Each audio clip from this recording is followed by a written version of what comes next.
What's up, nerds? Today we are playing the #1 most anticipated game of 2025. That's right. It's the Switch 2 Nintendo Switch 2 Welcome Tour.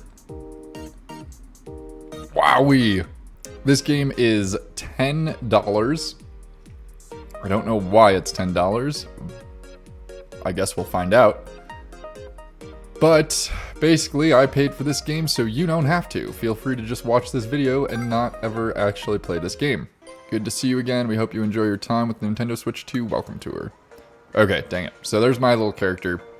He's wearing like orange, running around in circles there. I started this record once before and forgot to turn on my microphone. So I'll show you what we've already discovered. So down here, we have little podiums that point out some of the different buttons, like the release button. This one talks about the Joy-Con 2 mouse controls. Actually, they all talk about the mouse controls. The only one that I found a little bit interesting was this one right here. It just kind of tells you how a mouse works. It's pretty basic, so basically the mouse is constantly taking photos of things, and it's just like a very, very low res camera. So it's very pixelated images, and then when you slide the mouse across surfaces, it picks up on those pixel movements, and that's what makes the mouse move like left to right, up, down. And then there was like a quiz on it. It was super easy. And then this one was about the rumble features of the Joy-Cons and the Switch 2 Pro controllers. Basically, the only thing that it said was that the rumble was at like the bottom of the Joy-Con, like down here. What do you think? Do you want to play this minigame? Try it out. Okay, so this could be the one redeeming factor of this game, are the minigames. Let's see if they are actually interesting.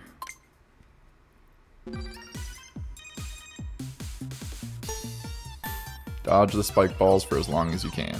Yeah, so I'm moving the mouse around, and I'm like the little spaceship.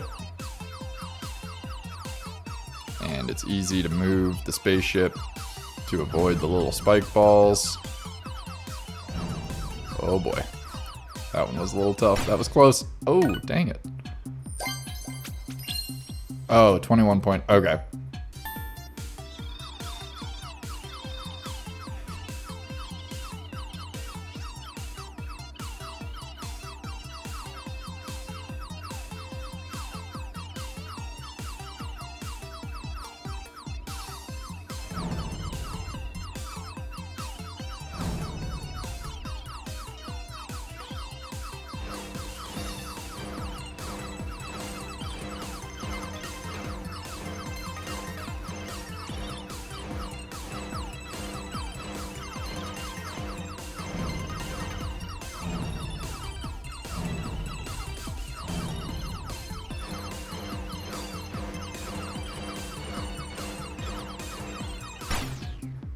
Okay. We did it. On to the next thing. Looks like part 2 is available. Dodge the spike balls and collect stars. Gotcha. That's just a little more to focus on.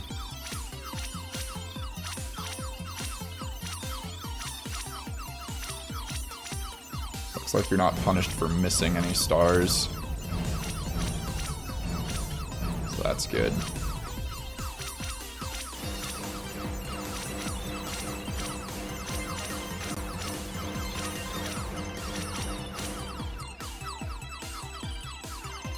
Did I win? There's no more stars. Did I do it? Did I win? I won. Nice. Okay. That one felt easier somehow. I will say the really cool thing, and I tried this out on the main page too, like the startup screen for the Switch 2, is when you switch between mouse controls and Joy-Con connection, It's really smooth and really seamless. This minigame will showcase some of the HD Rumble 2 features. It's like a metal detector game. Let's try it. Find where the rumble's strongest. Can you only go left to right?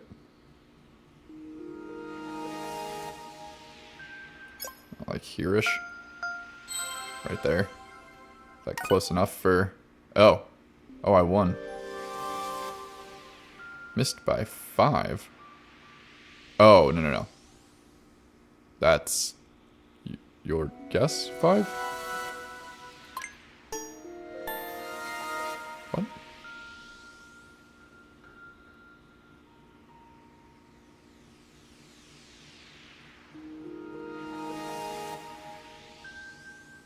Something like here. It's like right there. There's no way I didn't get the medals. Okay, there we go. Nice. Let's get out of here. That was riveting. My whole life feels more enriched now that I've done that. Okay, so this isn't exactly a game per se, but give it a try. In this demo, you'll get to shake the Joy-Con 2 controllers as if they were a pair of maracas. Oh, great. Boy, I'm going into a box. Wow. These visuals are crazy, man. And question mark. Okay.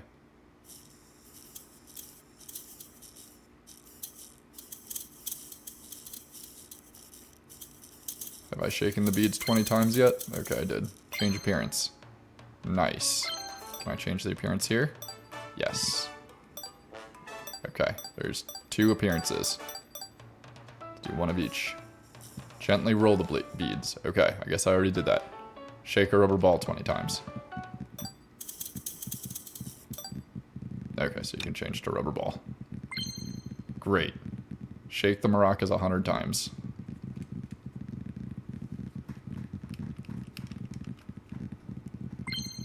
Hey, we did it. I have 7 medals now. You gonna let me play your game? Oh. It's a little harder. I think it's like right here. Yeah, like right there. Got it. 6 away. Perfect. Okay, you can learn about attaching and detaching the Joy-Con 2 controllers here. You'll find out how they attach to the console, that you can actually attach them backwards, and more. Is that something you'd be interested in? You can attach them backwards. Interesting. To detach the Joy-Con 2 controllers from the Nintendo Switch 2 console, simply press the release buttons and they will come off in an instant. Yes, it's very easy. And the noise is very satisfying. It's really good. You'll be able to detach them even if the console's in the dock, blah blah blah. You can detach one with a single hand, yep. This feels like something you should have figured out before you set up the Switch 2, so it's kind of weird that you're teaching me right now, and it's weird that I had to pay $10 to learn. They use magnets. There's no locking the mechanism to prevent the controllers from being detached. The only thing keeping them connected is the force of the magnets. Cool. Can be attached backwards. Okay, this I'm actually a little curious about. It's a fun fact about the Joy-Con 2 controllers. Each controller can be attached to the opposite side of the console. But why? Even be attached backwards. However, this orientation is not recommended. Yeah, you're not going to be able to see what you're doing. They won't charge when attached this way. Okay, good to know. They won't charge, but if they're still usable, that might actually help with some games. Like, in Mario Maker, maybe even in Mario Wonder, I didn't play Mario Wonder, but like there's upside down levels. So if you're playing in handheld mode, and you just swap the sides that the Joy-Cons are on, you'll be holding the handheld upside down, the screen will be upside down, and I think it'll make certain like upside down type levels easier to manage. Joy-Con 2 controllers attach to the Nintendo Switch 2 console magnetically. Yep, you've said that. But where are these magnets? Well, They're on the main body of the console. The Joy-Con 2 controllers don't have magnets that attach to the console. The SL and SR buttons are made of steel. The magnets on the console attract the SL and SR buttons. Cool. So you've read all the insights. Yep, now quiz me. I'm ready for my homework. Perfect score. Heck yeah, man. Sorry, looks like you're gonna need some more stamps. Collect all the stamps in Area A and then I'll let you through. Oh, here's one. Oh, okay, yeah. The trigger button.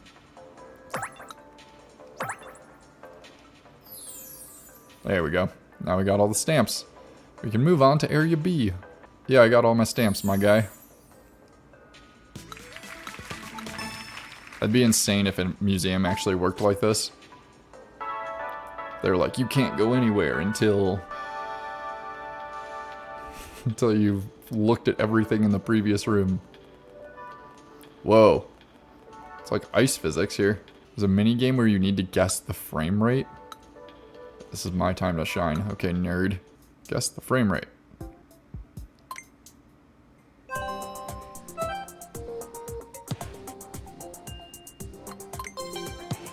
Okay.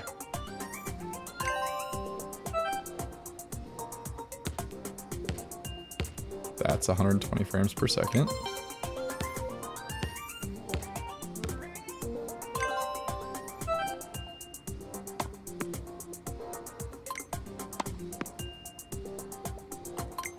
Yeah, okay.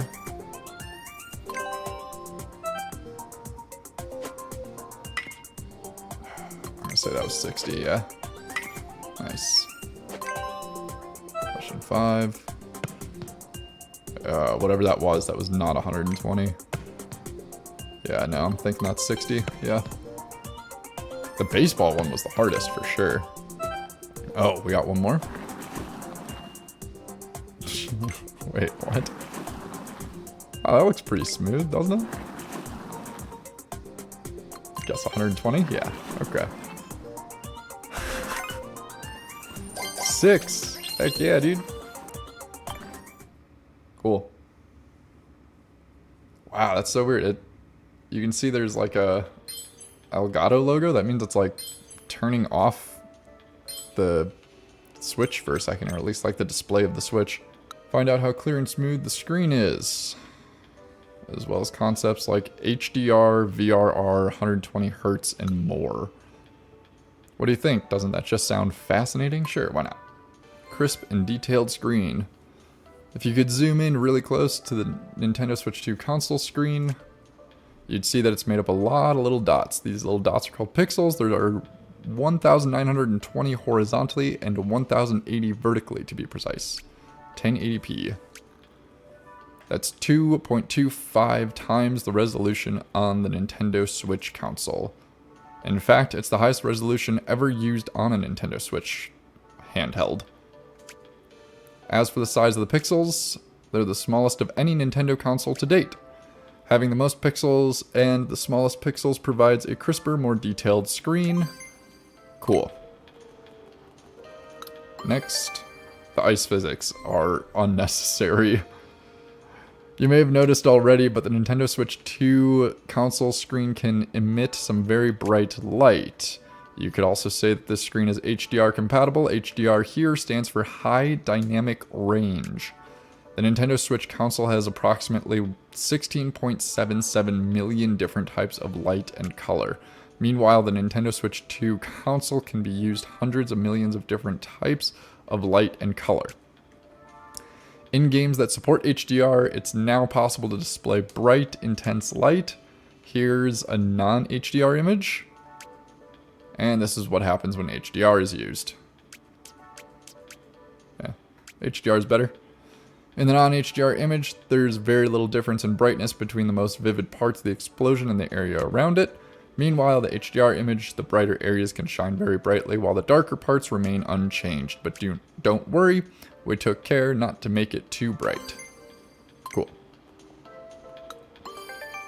Smooth movement.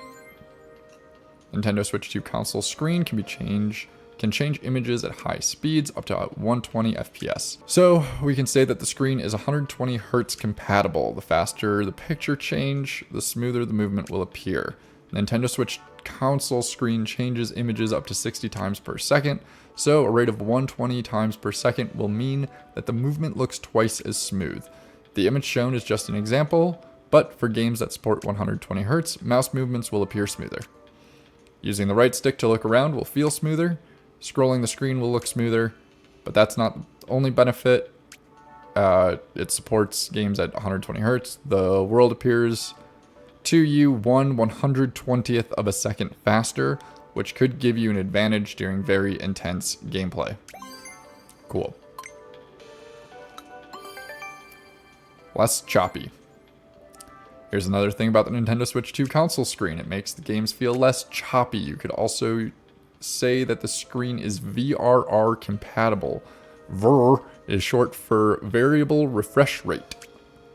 When you're playing a game and a lot of characters appear on the screen, okay, frame rate can become choppy. Here's what's happening. It takes a little longer than normal to draw each picture. Because of this, the pictures aren't ready in time for when they're meant to be updated on the screen. So if the image has been changing 60 times every second, even a slight delay would skew the timing. Suddenly the pictures would update at half the rate, only 30 times per second. You can see why a game might feel choppy. So in games that support VRR, the update rate can be changed on the fly to match the image completion rate.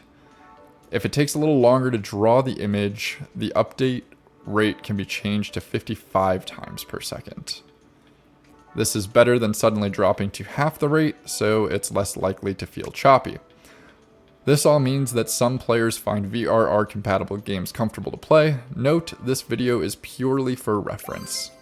Okay. Touchscreen. Nintendo Switch 2 console screen does more than just display images. It's also a touchscreen. It's designed to recognize where your touch is on the screen. When you're touching with two fingers, it can tell your fingers are close together or far apart. This might be familiar already, but there's a little more to this. The Nintendo Switch 2 console touchscreen can tell the position of up to 10 fingers at the same time. Cool. A lot of touchscreens can already do that, but that is cool. The VRR thing is actually kind of neat. That feels like one of those things that like Nintendo would definitely add into their console.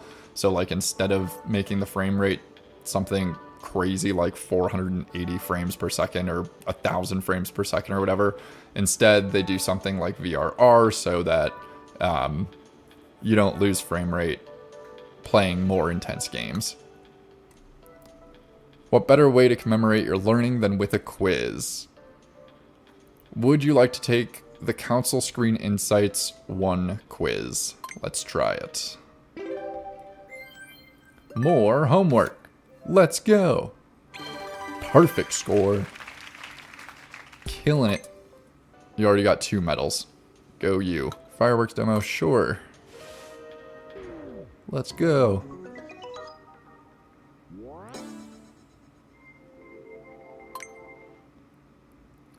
See fireworks. So this is standard definition, this is high definition. So there you go, you can see the difference between SDR and HDR. Oh, this is it. Boom, big firework, right? Oh, there it is.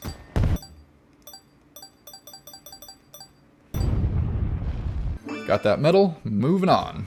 You can learn about Nintendo Switch 2 game cards here. Yeah, because I heard that the game cards were just like download keys and not like real cartridges, but we'll find out, I guess. Take a peek inside a Nintendo Switch 2 game card. You'll see it's quite different from a Nintendo Switch game card. Its data can be read in a different way. Assuming a buffer size of 4 megabytes, the read speed is about 5 times faster than that of the Nintendo Switch game card. However, some games may be doing more in the background than just loading, so it's not guaranteed to load around 5 times faster. Also, Nintendo Switch 2 game cards have a higher total capacity than Nintendo Switch game cards. So the contents of these game cards are really quite different. Okay, that makes it sound like it is a cartridge, that it's not just a download key. The internet has definitely been circulating the rumor that the physical copies of the Nintendo Switch 2 games aren't actual physical copies, they are just download keys. But this seems to be stating otherwise. So, don't always listen to what you hear on the internet, kids.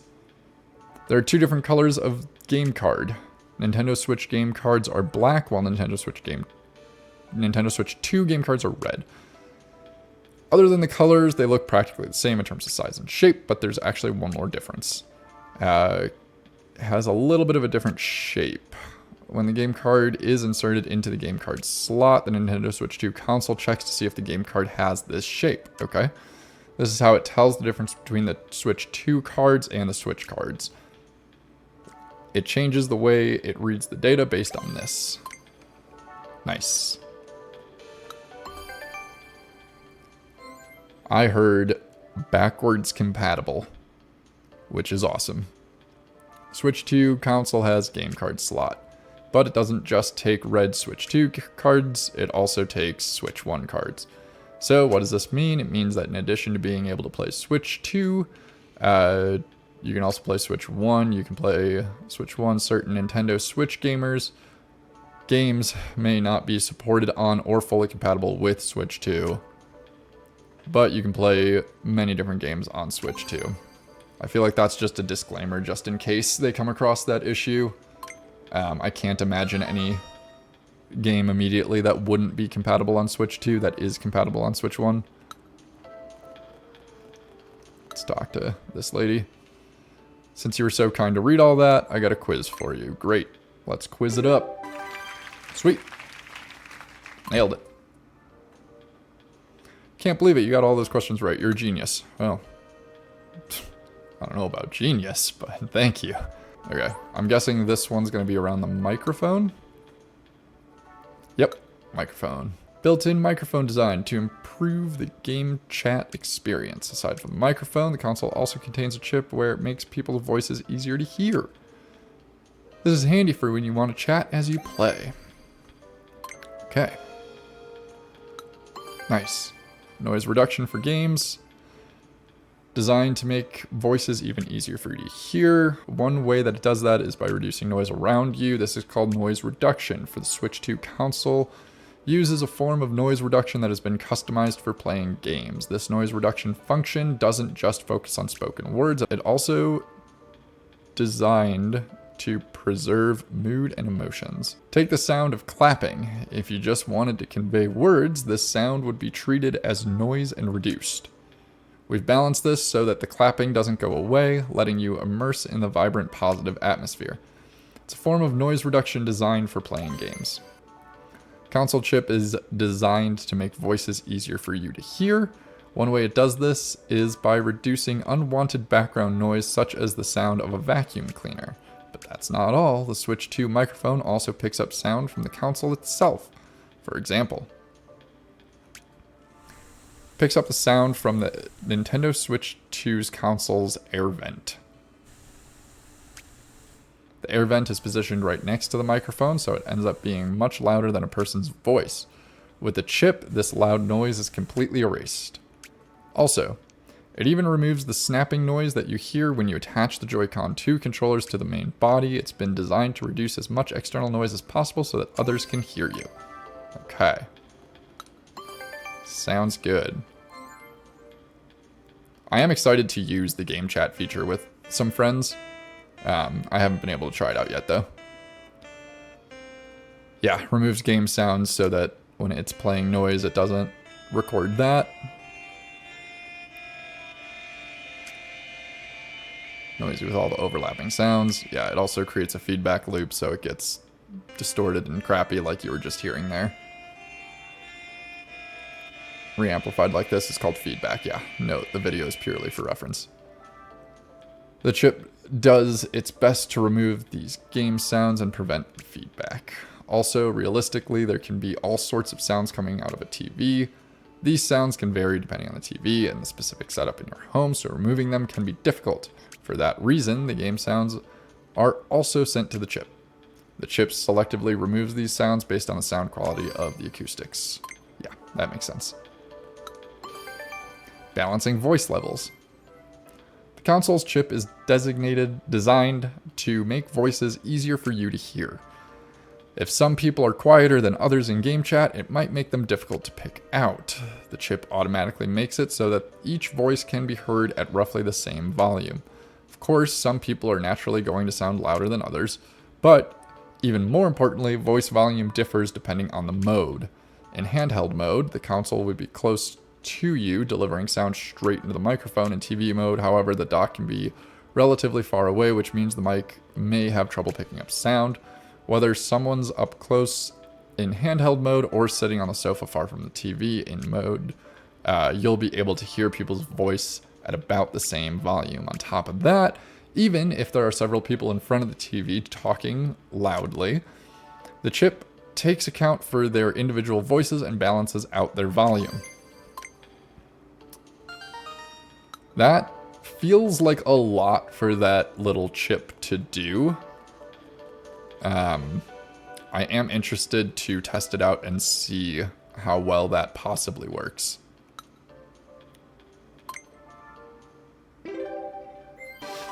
Perfect score.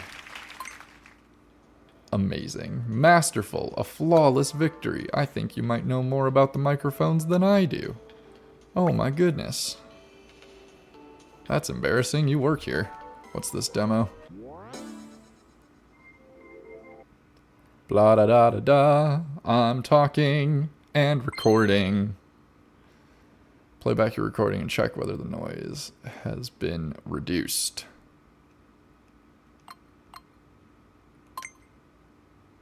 Blah da da da da. I'm talking and.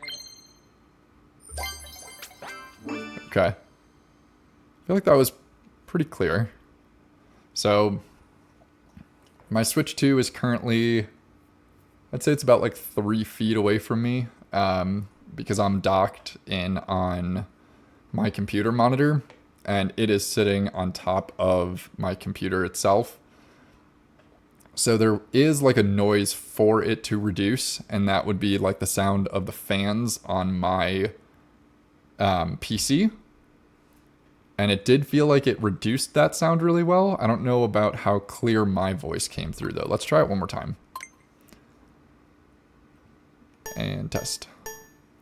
Testing, testing, 1, 2, testing. I'm not talking into the microphone at all. Play that back. Testing, testing, 1, 2, testing. I'm not talking. Sounds pretty clear. Sounds pretty good. Excited to see how that really plays out when I play with friends online. Got another quiz spot here. It's just one. Cool. There's a stand on the back of the console. You can use it to prop up the console. The angle sits can be adjusted.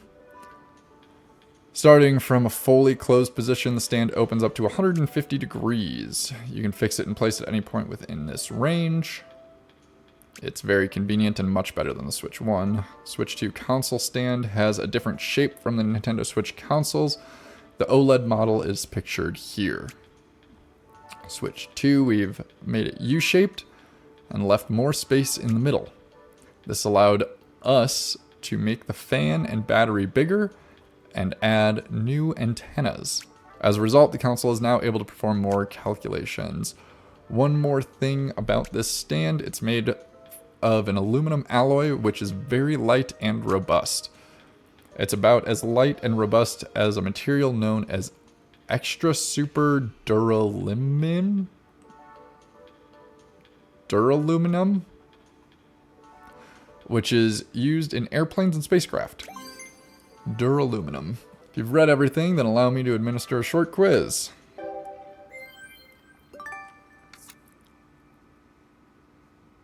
Stand. Perfect score. So good. Ooh, we got a minigame. Wow, you bagged 7 medals already. Way to go. That means it's time for the grand opening. Nintendo Switch 2 console, you can touch up to 10 points simultaneously with your fingers. So we made this mini game where you have to touch 10 different places using touch controls. You gotta put your fingers on all the indicated colors one after another, and once you've placed a finger, you're not allowed to move it or take it off the touchscreen. It's kind of a strategy game, I guess. Gotta think about which finger you want to use next. Okay, so it's like Twister, but for your fingers. Use it in handheld mode. Okay, guys, this is going to cut the visual of the stream. There's very much so a Twister grid-like pattern with red, blue, green, and yellow. And then there's 1, 2, 3, 4, 5, 6, 7. So across in rows, there are 4 rows, and then there are 7 columns. And then this first one is telling me to touch and hold a yellow circle. So I'm going to touch and hold yellow. Good, 9 more to go. Touch and hold red. Are you serious? That was perfect. I bow down to you, your dexterousness. Learn about the Switch 2 console speakers. Tightly sealed box. Nintendo Switch 2 speakers parts haven't actually changed. The same speaker parts that we used in the Switch OLED. But they function a little better on the Switch 2 console. How so? They produce better sound. Why? Speaker parts are placed in a box. Made sure that all sides of the box were tightly sealed except for the front. There is a gap where sound can leak out. It may cancel out the sound from the front, or it may come out muffled. If the sound may be distorted and may not come out as intended, even though the console uses the same speaker parts as before, the tightly sealed gaps around them make the sounds come out more accurately. Okay. Sure they do. Box is cushioned.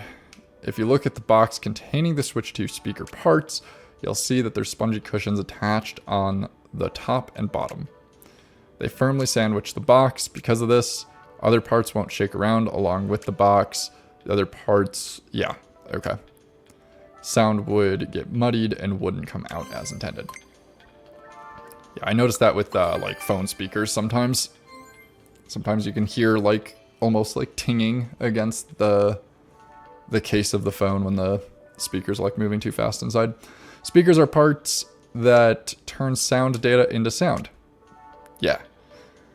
But when that sound enters your ears, for various reasons, it doesn't sound right. But when that sound enters your ears, for various reasons, it doesn't sound exactly like the original data.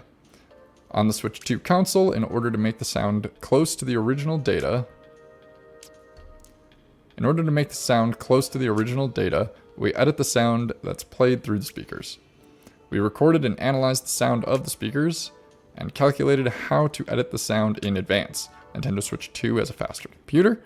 As such, it's able to process sounds in high quality. By the way, the Nintendo Switch 2 speakers are designed to fit as tightly as possible inside the console. Because of this, they actually slope diagonally down a little. But by editing the sound, we managed to make it sound as if the speakers are facing forward. Sweet. Why not? Insights quiz, console speakers. Oh my god, we did it! Holy crap. What a gamer. Pro gamer moves right there. Right here.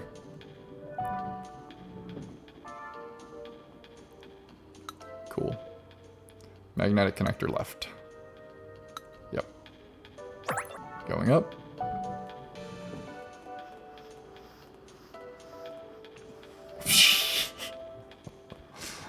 Just like falls down. That's so funny. There it is. Touchscreen. Great. Whole thing is a touchscreen. Yeah, I don't need to talk to every NPC either. Let's get out of here. Yes, it's unlocked. Did you get all the stamps in Area B, the Nintendo Switch 2 console area? I sure did. Yay. We can go through. These two are like talking in secret over here. What's going on, guys? Alright, let's play some of these mini games. Again, this is going to be one that I'm not going to be able to show you guys. Guess the angle. It's green, so you can't, it doesn't come up. Okay, match the angle, 75 degrees. That's what it looks like. Except where you're seeing black, I'm seeing green. But it kind of shows you roughly what 75 degrees would be. Never seen such amazing angling. That was some impressive spatial perception. Thanks, man. Right, it's all set up. Introducing Speed Maze Long Walls. Alright, you gotta use mouse controls. Right to the goal without touching sides. Yep.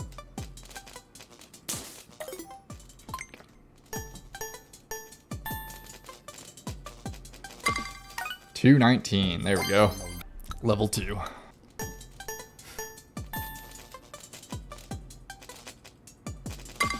Yes. HD Rumble 2 can produce its own sounds. Various vibrations. Nintendo Switch 2 System HD Rumble 2 feature is pretty versatile. It can produce various vibration patterns. The number of vibrations per second can be adjusted in a short amount of time, so the patterns can be complex. Switch is System HD Rumble was limited in the vibrations it could handle. Switch 2 can handle all sorts of vibrations. It can also reproduce realistic sensations. Okay. Responsive Rumble. One aspect of the Switch 2 System's HD Rumble 2 feature is that it's very responsive. As soon as the game sends out a signal to initiate Rumble, the highest intensity of rumble can be reached in an instant. This response time is much quicker than with a motor, which creates rumble by spinning a weight. It's also several times faster than the Switch's HD Rumble feature. Receiving quick feedback from the Rumble feature like this can feel pretty satisfying. Cool. Switch 2 System's HD Rumble 2 can do more than create vibrations. It can also create sounds. This is possible because speakers and HD Rumble 2 feature operate in similar ways. Speakers produce sound at vibrating a soft plate. HD Rumble 2 produces sound by vibrating a weight, which causes the Joy-Con 2 to vibrate in turn. The Switch Joy-Con makes sounds too, but the volume and clarity have been improved here.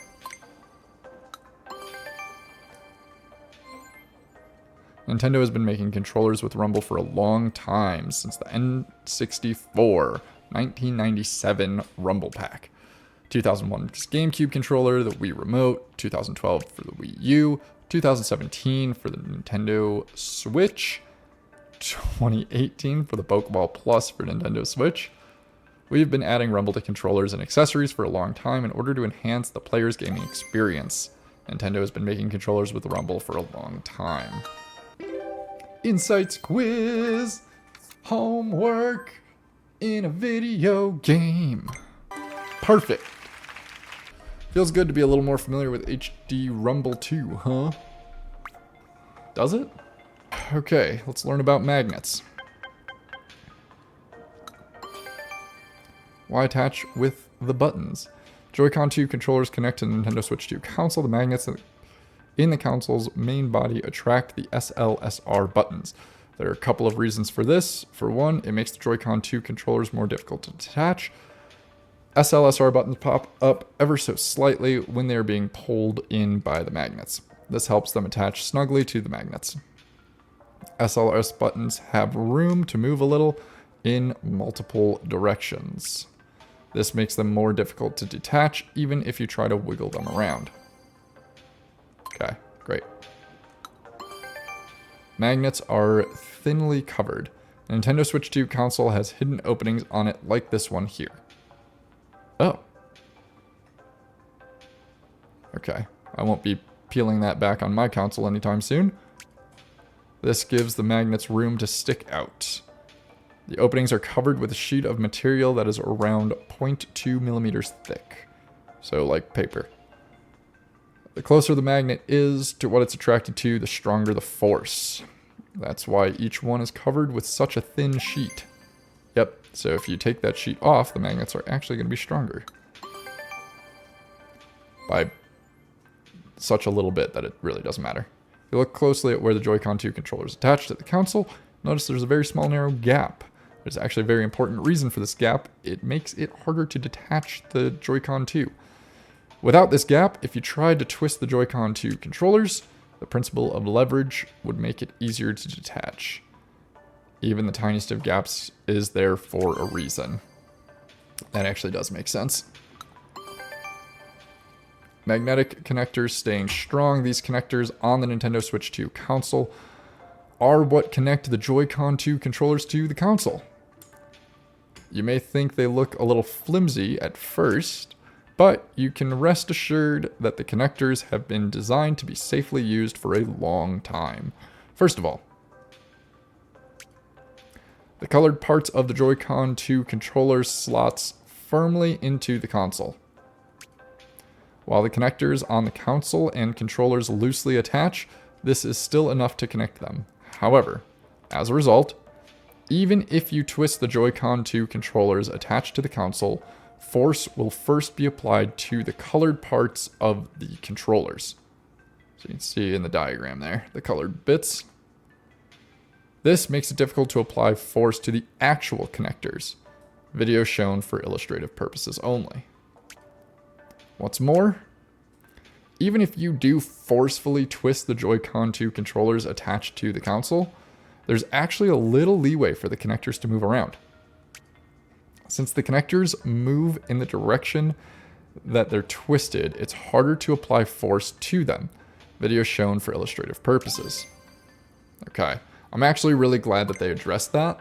That has been like a big concern online leading up to the release of the Switch 2, is that those little chips inside the side walls of the console itself would just like snap off or easily break, and then you'd be out of luck as far as charging your Joy-Cons and using the Joy-Cons on the console itself. So I am glad that they addressed that, because yeah, it sounds like they did a good job of making sure that those are pretty secure. Now that you're up to speed, you're ready for a quiz. 4 questions. Perfect score. If you'd like to learn a little something about the mouse sensor, you've come to the right place. Invisible light. Mouse sensor doesn't have just a camera. It also has a light. This invisible light, known as infrared, is used to illuminate surfaces such as tables or your lap. Fun fact about this invisible light: it may become visible when viewed through a smartphone camera.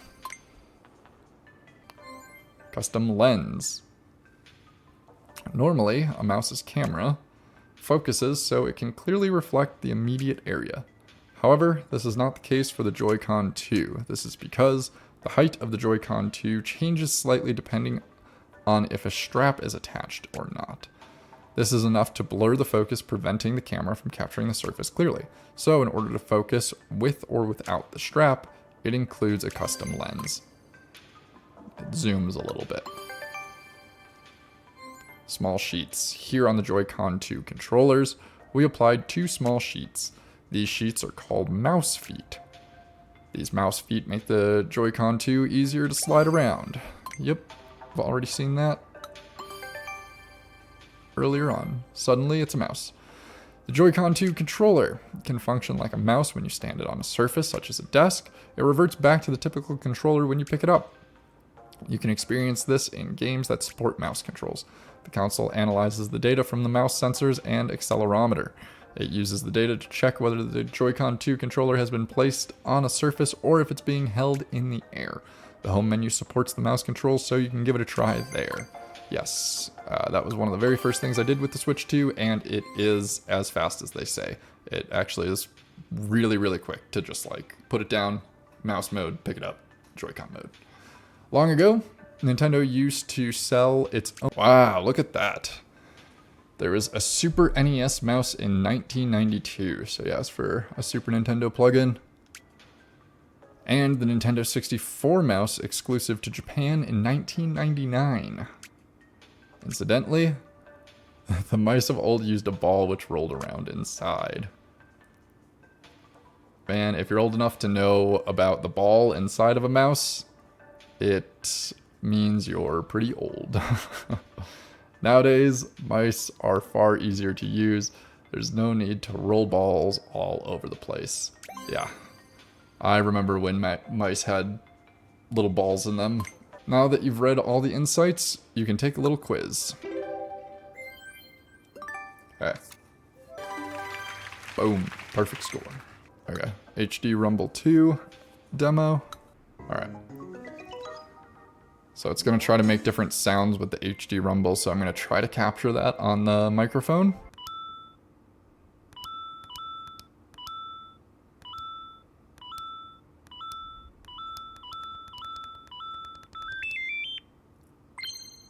Oh, that was cool. So I heard like coin collect sounds, and I heard like a one-up get sound from Super Mario Bros. And I didn't even feel a rumble when those sounds were made. It makes sense, right? Sound is made by vibrations, but that's a pretty specific vibration. That's pretty cool. This is the first thing in the game where I'm like, wow, this is actually kind of interesting. I really hope that came across clear in the record, because that was kind of cool. Yep, cool.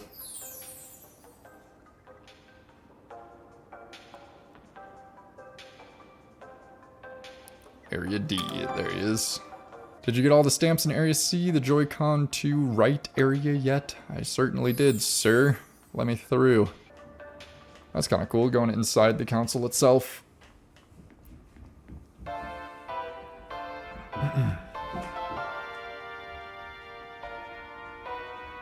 Joy-Con 2 is a computer. Nintendo Switch 2 system controllers are called Joy-Con 2, but they're more than just controllers. Each Joy-Con 2 controller contains its own computer that is capable of many functions. For example, it has a memory for storing data. It compiles data on certain Joy-Con 2 features. This includes data on the buttons, control sticks, mouse sensors, amiibo, and more. It can send this data to Nintendo Switch 2 via Bluetooth and receive rumble data from the system. This is nothing new. This was in the Wii controller as well, with sending back and forth like Mii's and stuff.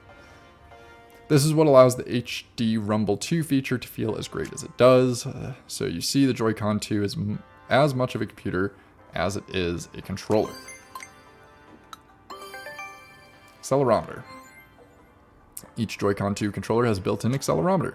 It's used to detect which way and how far you've moved the controller. To get a little more technical, it determines the direction and the strength of the force acting upon it. Gravity is another type of force which pulls all things on the planet downward.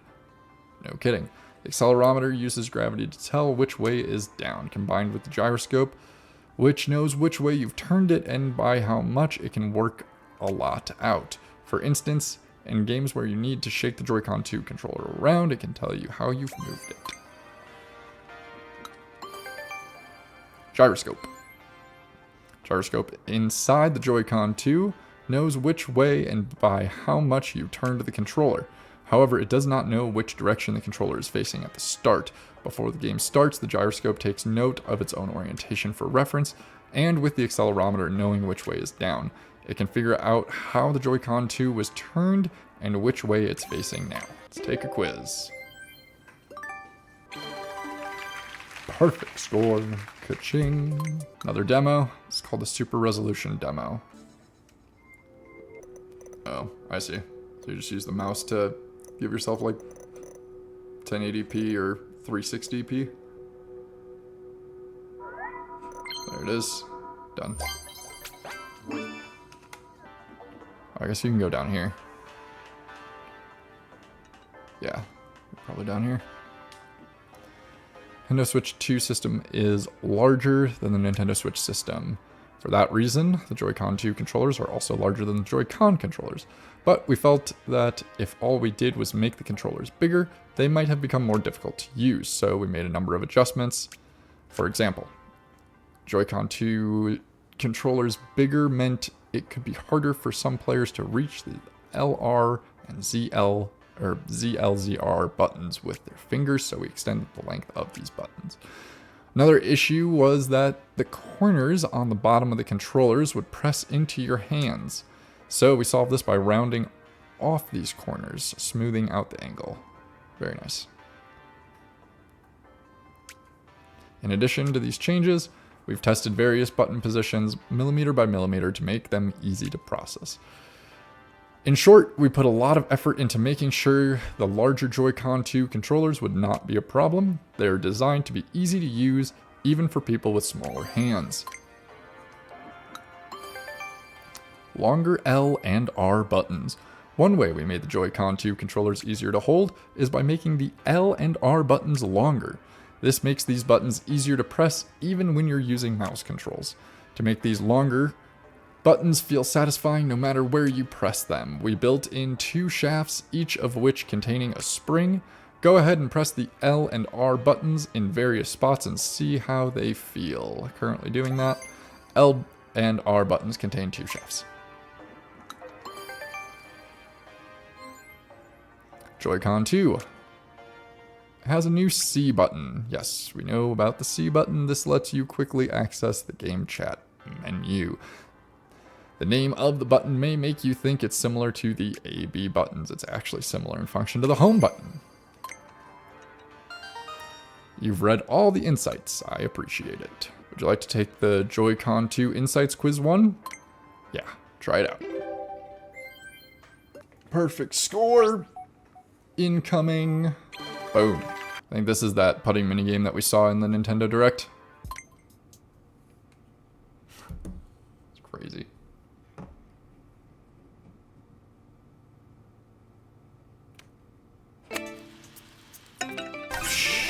Nailed it.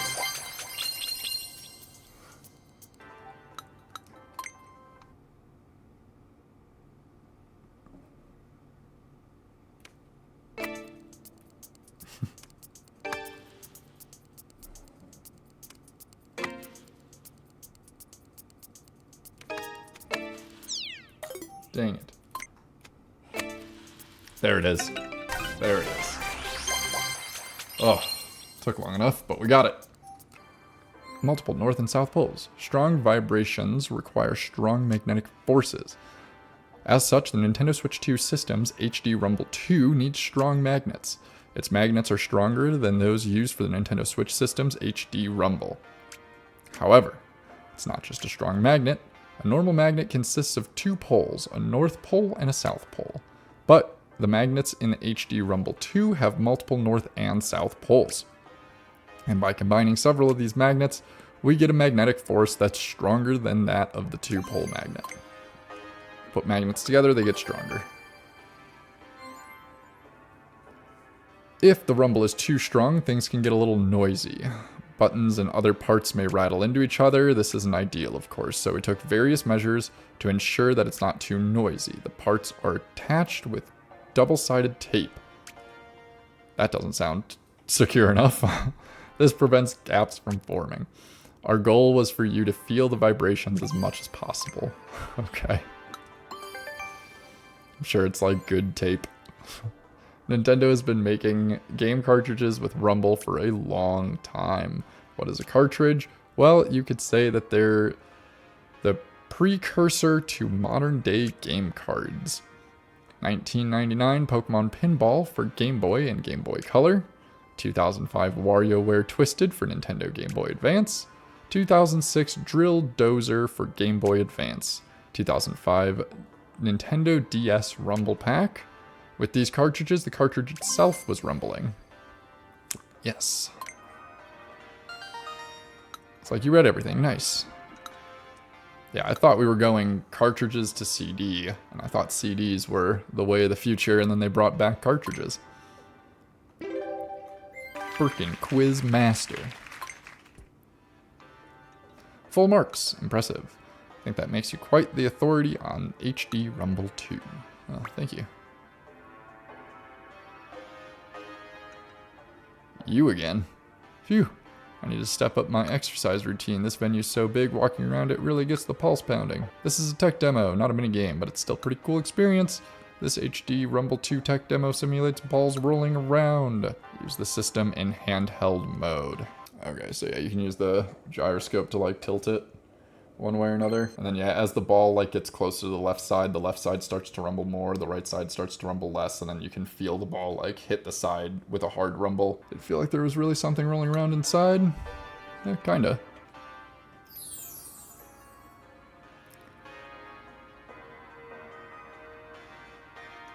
Area E is unlocked. Sweet. Great job. Head through. Area E is the next area. Take the elevator down and start walking. You'll get there eventually.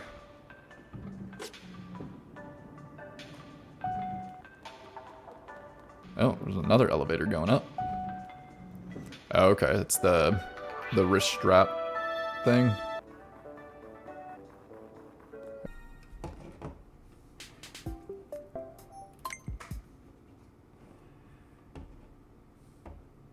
Yeah, got it.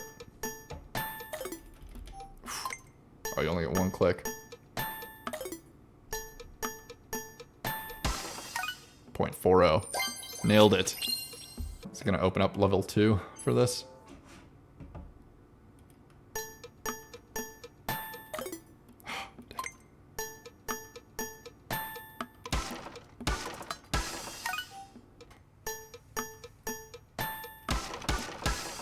Got it. Nice. On all the targets, and they're moving. Ooh, missed by 0.01. Not quick enough. There it is. Got it. Let's see what's over here. Cover wraps around where the strap ends meet. Nice. They certainly did make an effort to make this feel very large. Oh. Oh, we're like on the bottom of it? Oh. That's... You just get stuck. Dang it. Music's pretty chill. It's nice. Attaching or detaching the strap is easy. Joy-Con 2 strap attaches to the controller. And then you loop the strap around your wrist. This lets you hold the controller safely as you play. Press the Joy-Con 2 release button to easily detach it. Attaching and detaching the strap is easy. Nice. Strap helps with mouse controls. You'll want to use the Joy-Con 2 strap when playing a game that requires you to shake the Joy-Con 2 controller. It also comes in handy when using the Joy-Con 2 mouse controls. The strap makes the controller less likely to fall on its side. It still works without it though. All of these mouse challenges that I've been doing without the added strap, so it's still a seamless mouse control. And the pads at the bottom make it easier to slide. So, as you might imagine, it's double helpful for games that require both motion and mouse controls. Nice. Small locking mechanism. Let's take a look at the top of the part that attaches to the controller.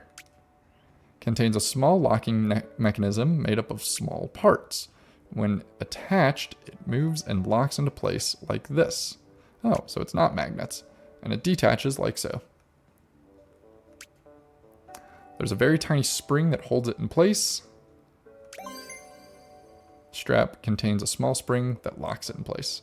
Okay, that is the piece that is going to break on the Switch 2. Everybody's worried about that little chip on the inside of the console itself getting like snapped off.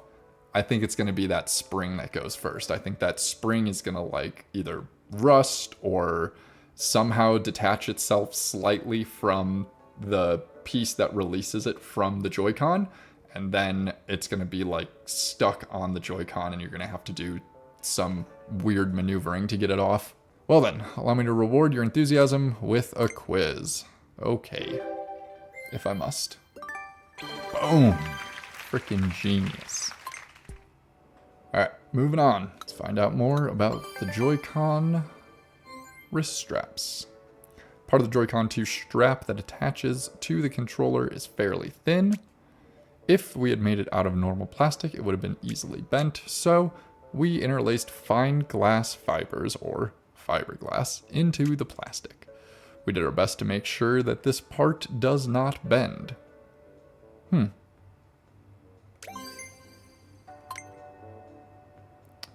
I've never seen fiberglass like under a microscope. I wonder if that's truly what it looks like.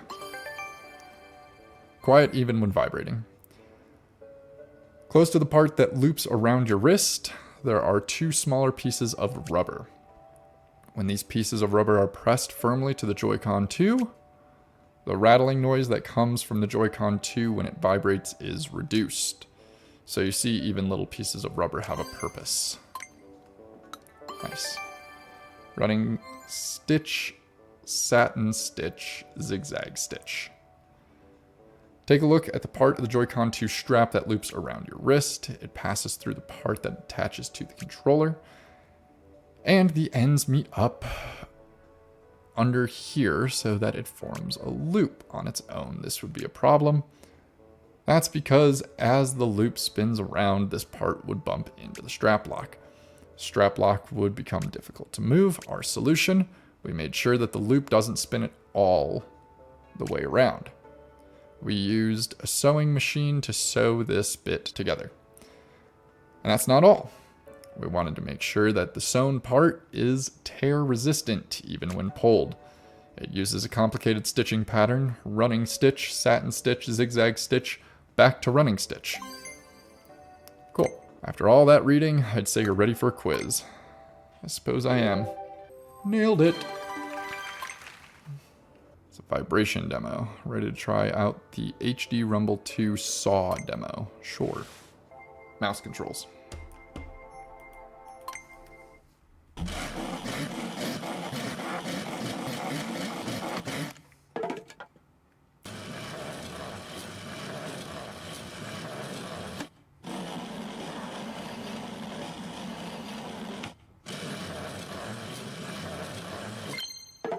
Cool.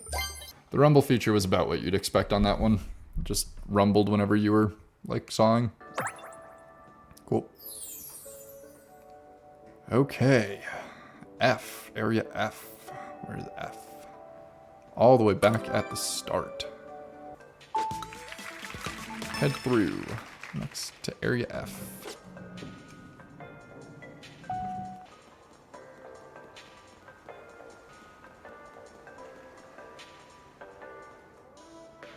Area F. Ah, the dock. Speak into the Nintendo Switch 2 microphone. Echo generator demo. Hello. Hello. This is a different effect. Polly want a cracker? I do feel like because the Switch 2 is further away, I should be talking louder. But I know that's not the case because I can talk at this volume and it keeps picking me up, so it's actually pretty good. Oh dear God, what's the gorilla gonna sound like? Oh dear God, what's the gorilla gonna sound like? Robot noises. Robot noises. Sweet. Sweet. Please. Okay, so I can talk so quiet that it doesn't pick it up. I think that was 5 seconds. There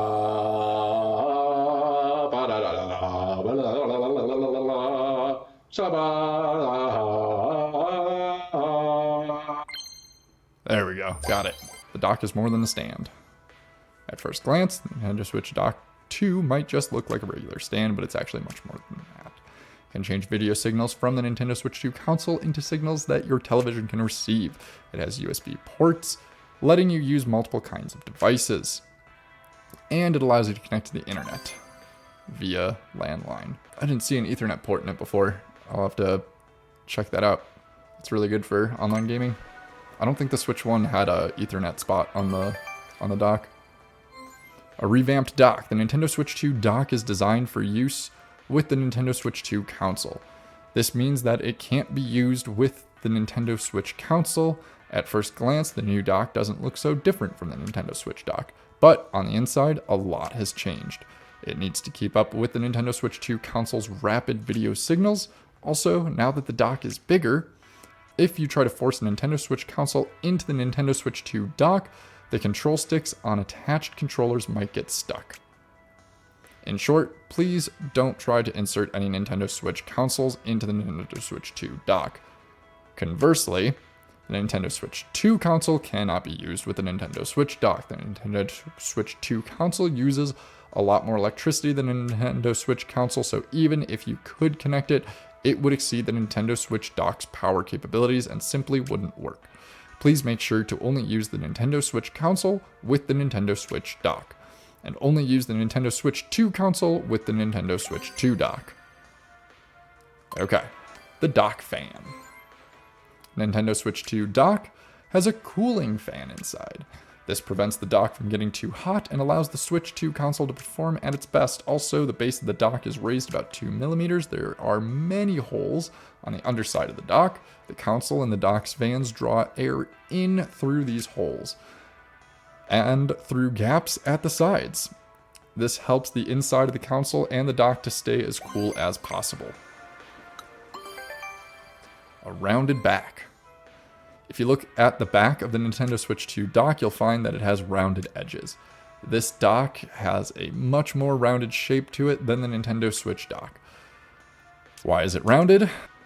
It's so that the release buttons on the Joy-Con 2 controllers are easier to reach when the Nintendo Switch 2 console is inserted into the dock. Detaching the Joy-Con 2 controller should be easy. The dock isn't rounded just because it looks cuter that way. Now you can take a fun little quiz. Cool, let's do it. Nailed it. Whoa, you passed with flying colors. You must really know your way around the dock now. I must. A ridge and some bumps. If you look into the Nintendo Switch 2 dock, from directly above, you'll see a mechanism around the connector that makes it easier to insert the Nintendo Switch 2 console. Here in the middle, there's a narrow ridge. And there are 2 little bumps here to the left and to the right. Now, if we take a look at the Switch 2 console, you'll see that it has indentations that line up with the ridges and bumps. These guide the console into the right position for it to fit into the dock's connector. First, the ridge in the middle of the dock fits into the indentation on the console's underside, lining them up. Next, the left and right fits into the console's other indentations for even more precise alignment. These bumps sit on top of a small stand which are supported by springs. The connector only comes out when this stand is pushed down. When the connector at last emerges, the console connects to the dock via the connector. With such a mechanism, even if you get a bit sloppy when inserting the console into the dock, it should still work. I think that was very similar on the Switch 1 as well. Slightly raised spots. The underside of the Switch 2 console is a little rounded. Down here near where the system connector in the dock goes, there are spots that are slightly raised. The positioning is a little off when the console is inserted into the dock. If the positioning is a little off when the console is inserted into the dock, these raised spots will come into contact with the inside of the dock. Without this raised spot, the ridge on the dock might slide off the rounded part of the console and bend. Additionally, the connectors may not be inserted properly. With this slightly raised spot, we've ensured that the console will not get stuck. Very nice. One of the 4 feet. On the underside of the Nintendo Switch 2 dock, there are 4 small rubber feet. These rubber feet prevent the dock from sliding when the console is inserted. This may sound great, but if the cable connected to the dock snags and the feet catch, the dock might tilt and fall over since it doesn't slide. So, we modified one of the 4 feet. A bit of plastic sticks out slightly more. If the dock tilts slightly, this plastic will touch the floor. It will slide a little bit, making the dock less likely to fall over. This tiny extra piece of plastic comes in very handy. I did not notice that one of the feet was a little bit bigger. It's good attention to detail on their part. Insights quiz. Nailed it. Amazing. This lady again. Maybe I shouldn't be telling you this, but I've got my eye on a certain minigame here. Okay.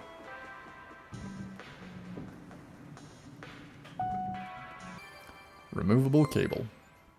Nintendo Switch 2 AC adapter. Its cable can be detached. This means that when you want to carry the AC adapter around with you, you can easily stow both parts. Very nice. Ooh, another lost and found item. Small yet powerful.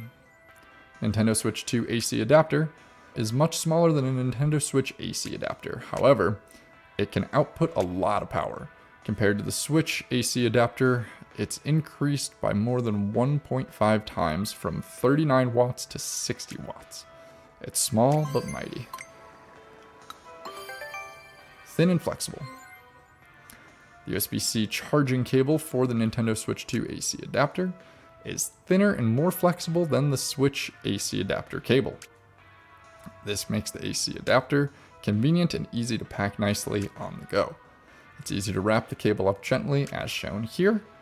If you have a Nintendo Switch AC adapter handy, compare the flexibility of the two cables. The cable is thin and flexible. Time for a quiz. Got it.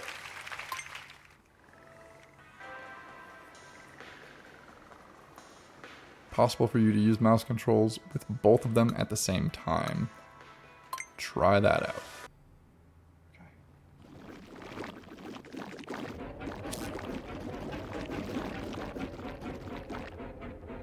How are we out of water already? Here, we'll do this.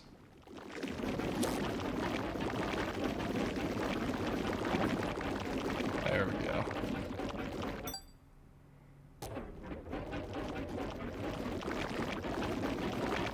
Right there, like that. Got it. Sweet. That was kind of weird. Alright, we got all the stamps. Moving on to area G, I think? Yeah. Thank you. Yep, they're all here. Nice job. You can head on through. Whoa! It's the Nintendo Switch 2 camera area. Now, this is an accessory that I did buy. I did get a camera, and I haven't messed around with it yet, but there are already a couple things that I really kind of like about it. First of all, I like the size of it. From everything that I saw in ads and everything, I thought this was going to be a lot larger and more cumbersome. But it's actually really quite small and discreet, which I kind of like. The other thing that I already really like about it is that there's like a little thing around the lens to turn to open the camera or to close the camera for a privacy mode. I almost went with the Piranha Plant camera just because the mouth closed around the camera, and I like the idea of like fully hiding the lens of the camera for that privacy mode when you want it. But the Piranha Plant was only going to record in like 420p, so to me it was not worth it. And I ended up going with this camera instead, and so far I actually really like it. A movable camera head. Nintendo Switch 2 camera has a movable head. It can be tilted up and down. More precisely, you can tilt it down about 10 degrees or up about 25 degrees from its initial position.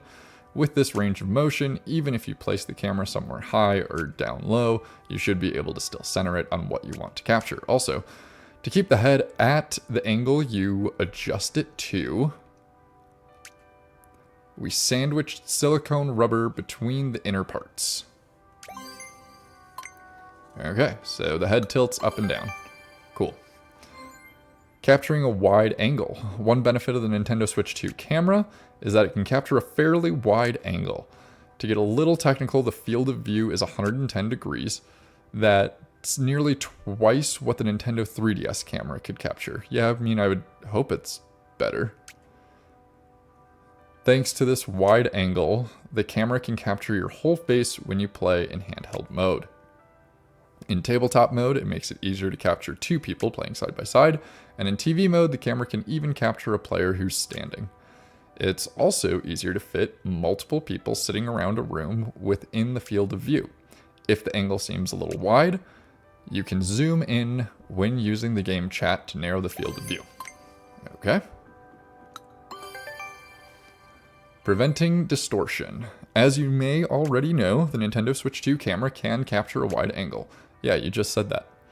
However, if we didn't take any extra measures, the camera could run into a problem.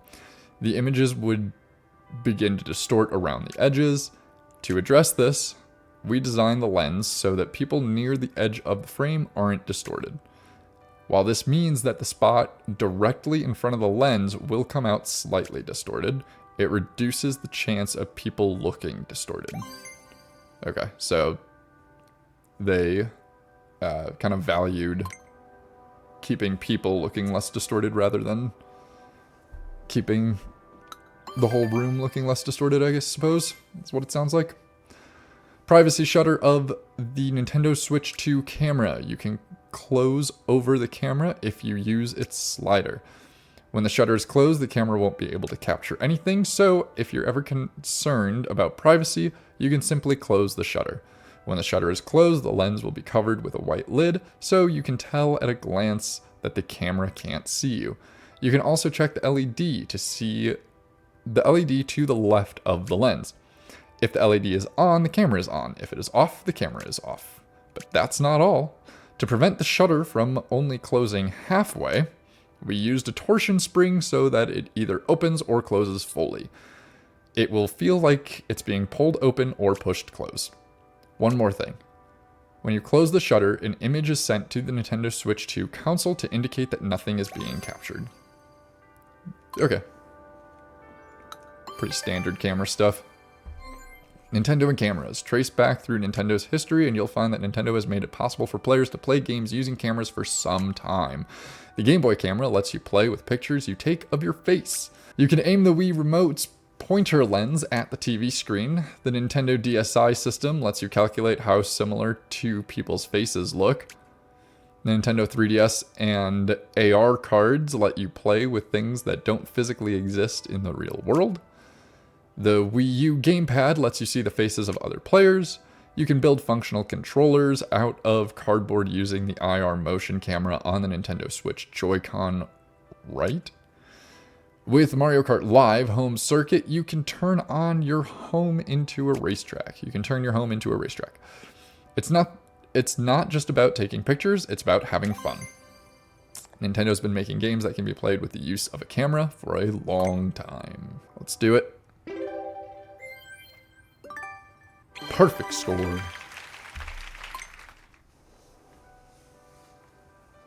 Shall we play a minigame? That seems like maybe invisible shape. Feel it out with the rumble. Don't know what the shape is.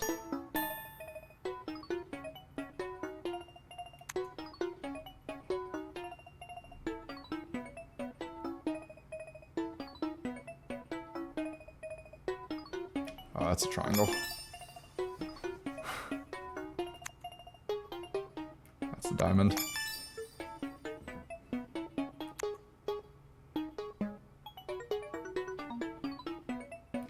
It's this thing. That's a star. Oh boy.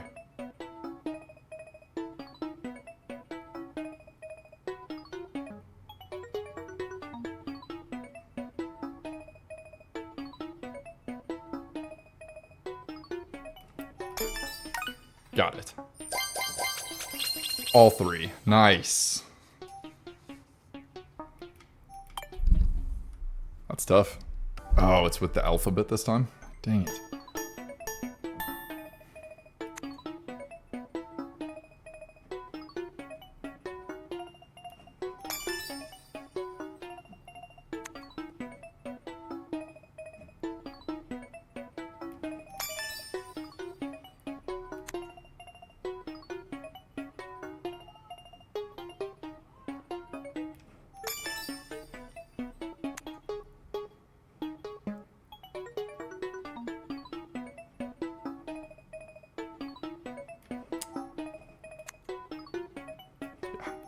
Yeah. Got it.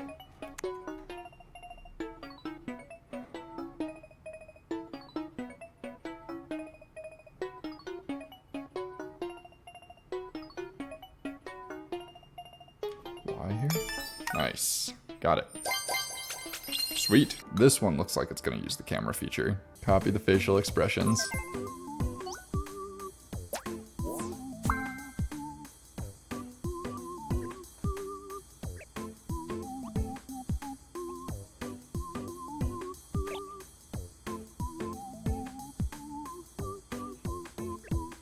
Did I do it?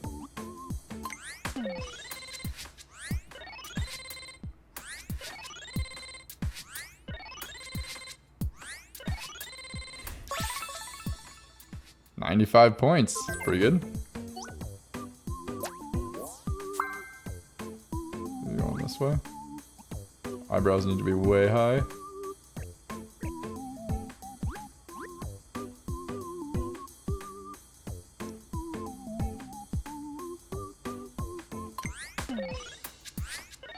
No, not quite.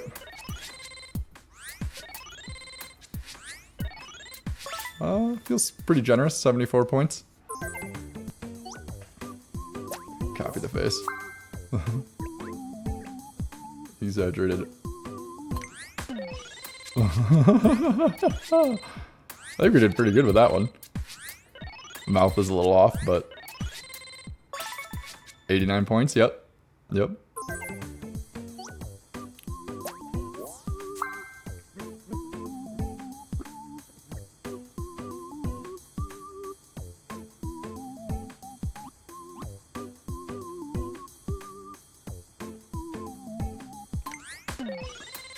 Oh, we nailed that one. That's perfect.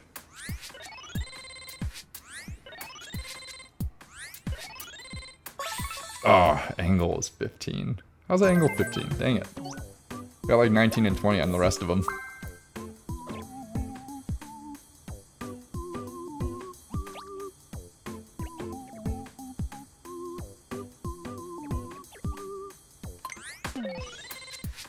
Oh no.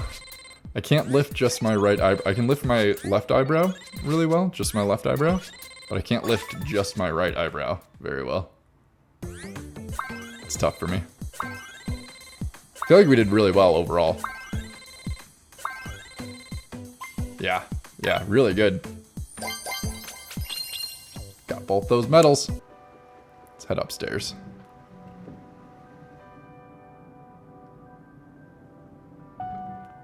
So many insights.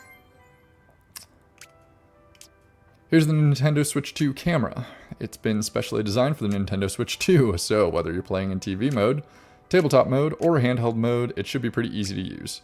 The camera is connected via the console's upper USB Type-C connector. You can change play modes without even having to disconnect it.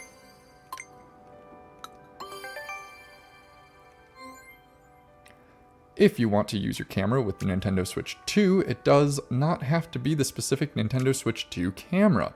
Nintendo Switch 2 is compatible with other USB cameras. So if you happen to own a USB camera, you may be able to use it if you connect it to the Nintendo Switch 2 console. However, it really depends on the USB camera itself.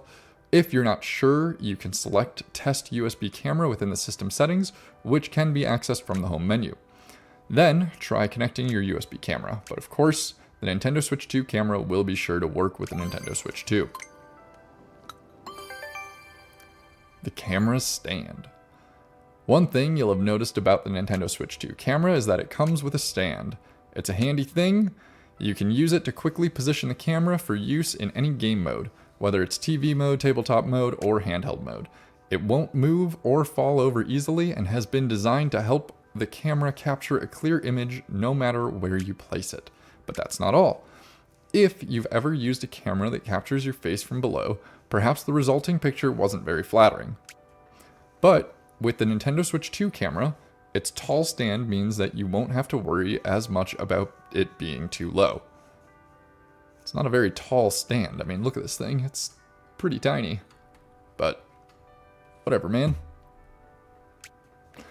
You can also position the camera however you want in order to achieve the optimal angle. Finally, there's one more benefit to the stand's height. It's tall enough that you can place the camera behind the Nintendo Switch 2 dock and still get a good view. Okay, that's actually pretty smart. I like that. Illuminating your face. The Nintendo Switch 2 camera was designed with brightness in mind. We wanted to be able to capture people's faces brightly and clearly. First, the camera detects where your face is, then brightens the image to bring out your face, even if the background becomes too bright in the process. The camera prioritizes making faces brighter and clearer. Because of this, the Nintendo Switch 2 camera is not well suited to capturing plain landscapes. It's definitely been modified and suited for capturing faces rather than things in a room. Even in darker lighting, a Nintendo Switch 2 camera is capable of taking pictures. Even if you're in a dimly lit room at night, its sensor can pick up small amounts of light, which allows the camera to capture a clear image. However, a problem can arise if the camera tries to brighten the image in a dark environment. Image noise can be introduced from the power supply or heat, making the image even brighter. This may result in a muddy look. Normally, it wouldn't be possible to tell whether the muddiness is due to the image, noise, or a light spot. So, how does the camera handle this? Here's an example. If there were no light spots in the previous image when the image noise is probably to blame, then the image noise is probably to blame. The camera constantly checks the image feed like this. It uses a number of different methods to try and eliminate as many sources of noise as possible. Give me that sweet, sweet quiz! Perfect. Nice. Did it.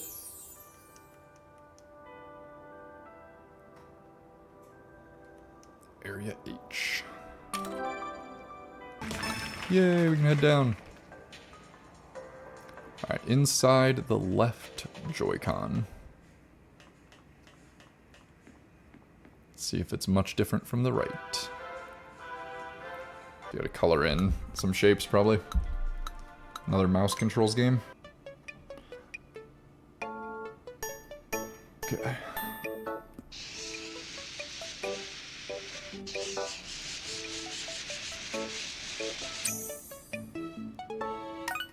Neat.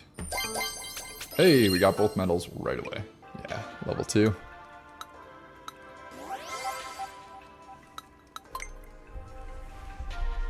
Probably gonna be like a star or something. Called it.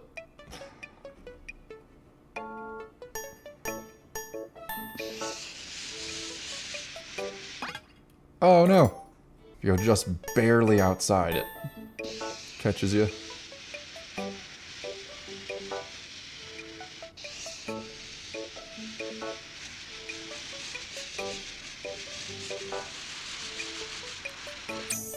Got it. Is that fast enough? Yes. Perfect. Flowers this time. Ooh, this looks tough.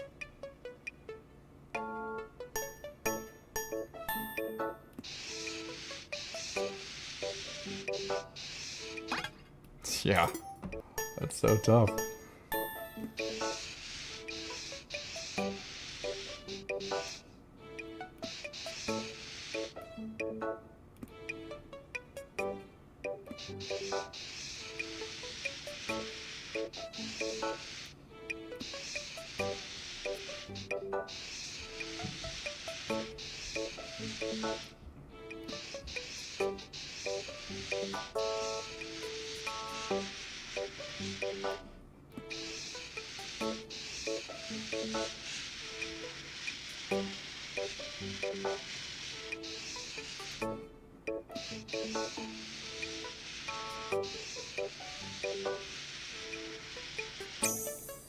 Sweet. I like that there's different colors in that one.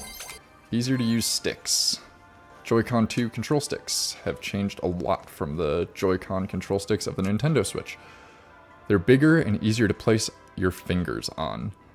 They can also move a little wider. And the control sticks are a little easier to press in. Multiple efforts were made to make them easier to use. Okay. Smooth control stick movements. The Joy-Con 2 control sticks have been given some attention. We wanted the controls to feel nice and comfortable. To that end, we've made sure that they move smoothly and don't feel like they're snagging. They also snap back to the center. It'll make sense once you've compared it to the control sticks on the Nintendo Switch Joy-Con. How the control sticks work. At the bottom of each control stick, there is a part that touches a spot where electricity flows. So, when a stick is tilted, the part that touches the spot moves depending on the degree of the tilt. When the part that's touching this spot moves, the strength of the electrical flow changes. The computer detects this to know how much the control stick is being tilted. This mechanism can detect even the slightest of movements, which allows for very precise controls.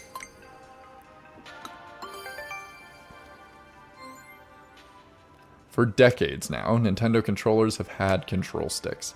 The first Nintendo controller to figure a control stick was the Nintendo 64 controller from way back in 1996. And then came the Nintendo GameCube controller, which had both a control stick and a dedicated C-stick.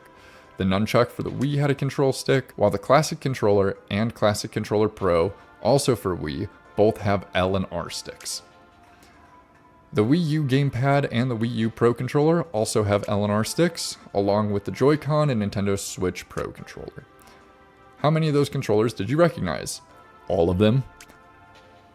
We've been reshaping and improving on controllers as time goes on. But have you improved the stick drift? Quiz time. Once again, I am perfect. Sweet. Guess nothing about the control sticks can surprise you now. Haha. You'd think. Be pretty surprising if we got that stick drift though. When I brought up the minigame, dodge the spiked balls. Yeah, I know who you are. You've been following me this whole freaking time.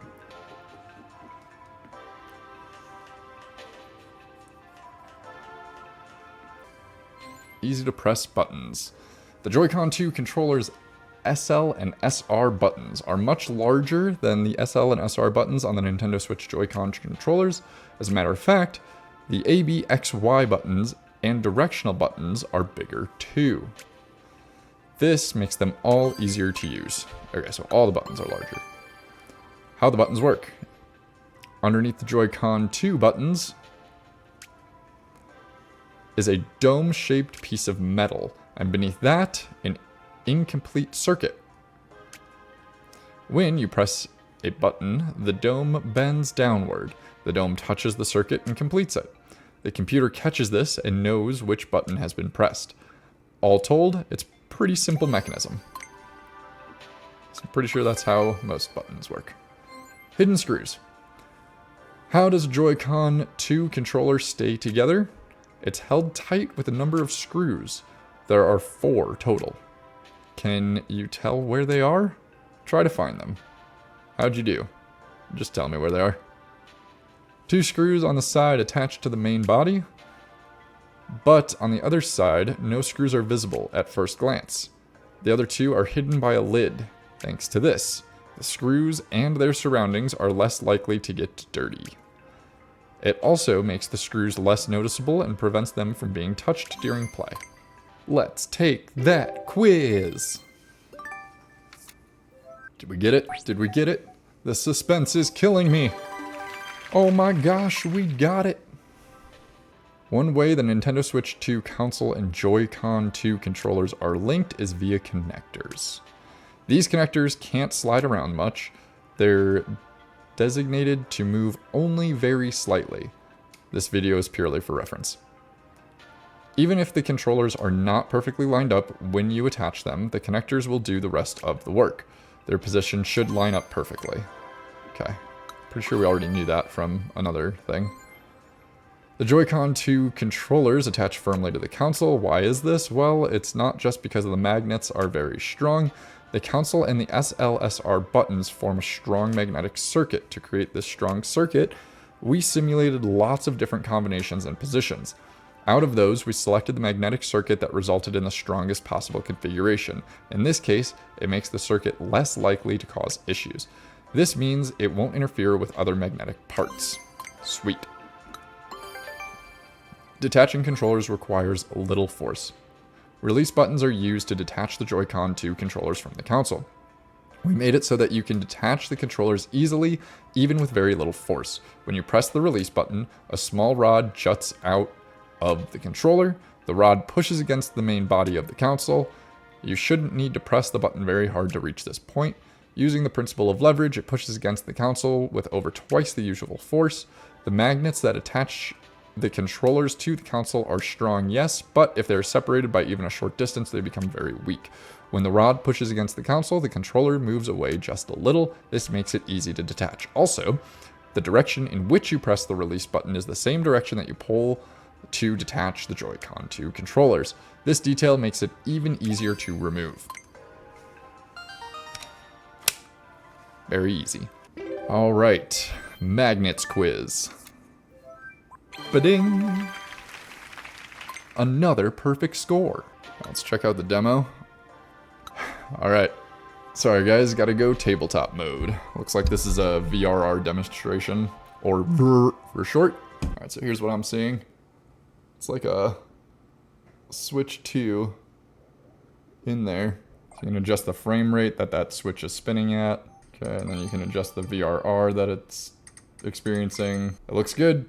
If it looked even slightly smoother to you with the VRR enabled, that's a win in my book. Match the rumble. 6 pairs, it's open for you. Okay.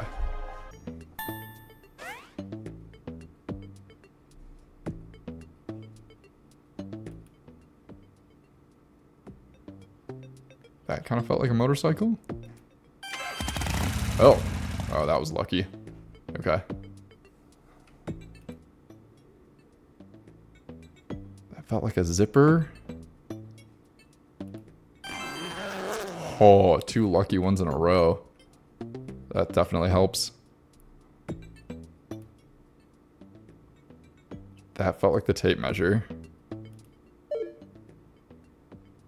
That felt more like the bell. That felt like the wind-up toy. That feels like the basketball. Okay. That feels like the basketball.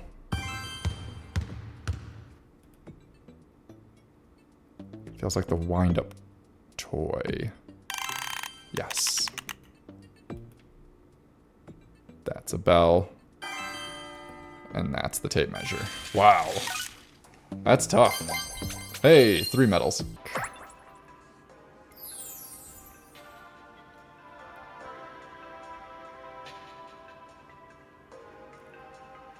One more area unlocked.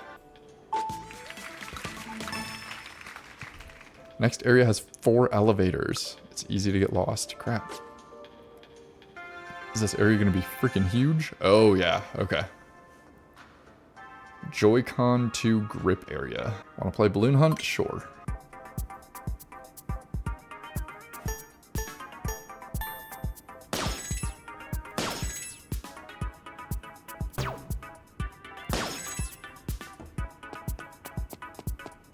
Oh, you can like walk around.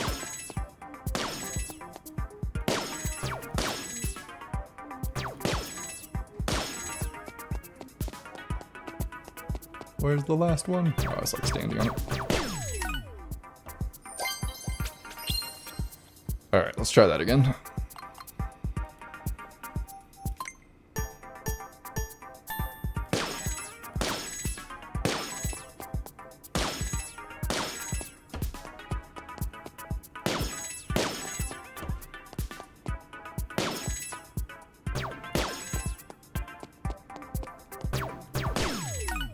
Did it. Looks like part 2 is available.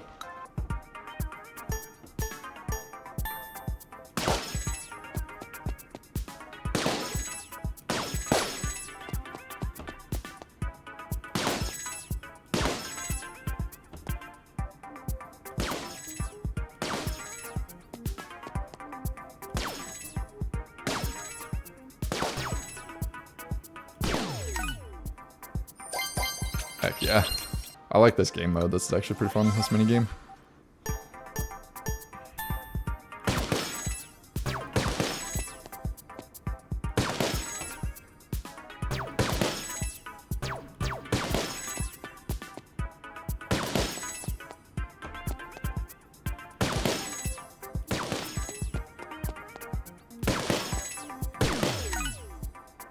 Yes, got it.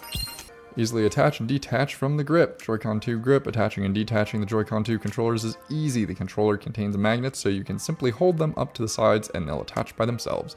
The release button lets you detach each of the controllers with ease. For example, if you're playing alone with the grip, but you want to add a second player, you can detach the Joy-Con 2 and hand it to someone else right away. The enlarged Joy-Con 2 grip. The Joy-Con 2 controllers are bigger than the Nintendo Switch Joy-Con controllers. This means that the Joy-Con 2 grip is larger than the Joy-Con grip. However, simply making it bigger would make it harder to hold. So the ends of the grip have been made thinner to make it easier to grasp. Standing grip. The Joy-Con 2 grip can stand up. The grip can stand so it doesn't take up too much space when it's time to put it away. There are 2 protrusions at the underside measuring approximately 0.2 millimeters each. These protrusions act as tiny feet. It's a subtle detail, but this is what helps keep the grip propped up. Alright, quiz time. Too easy. Joy-Con 2 charging grip insights. Huh? The Joy-Con 2 charging grip, sold separately, has a key difference from the Joy-Con 2 grip. It includes a USB Type-C connector. You can connect a USB-C cable here to charge the Joy-Con 2 controllers, but that's not all. When the Joy-Con 2 charging grip is connected to the dock or a Nintendo Switch 2 console with a USB cable, it connects to the console via wired communication, not wireless. Okay, cool. GL/GR buttons. The Joy-Con 2 charging grip isn't just for charging the controllers. Like the Nintendo Switch 2 Pro controller, it includes a GL and GR button. You can use your middle or ring fingers to press them. These 2 buttons are completely separate from the other buttons. Off the bat, nothing will happen when you press either of them, but you can assign different buttons to them in any configuration you'd like. For example, if you find yourself using the button a lot, you can assign it to the GL button. And if pressing the right stick is too much of a hassle, you can assign its behavior to the GR button instead. Or maybe you've realized that you need to press the B button while keeping the right stick and ZR button pressed. In this case, just assign the B button to the GR button. Press and hold the home button to access quick settings and map buttons from there. Button mapping settings are stored per user and per game. You can tailor the settings to your liking for any game you want. The GL/GR buttons have also been carefully designed. They should be comfortable to press no matter your hand size. We've taken the button's position's relative height size into account. This means that they won't get in the way if you don't need them, but they'll be easy to press if you do. So that's kind of cool, but I do wish that that was sold with the console itself. Time to be quizzed. Easy money. Oh, this lady again. Well, you certainly are a diligent one. You've read so many of our insights. Why do you keep following me? I see you've got at least 27 medals.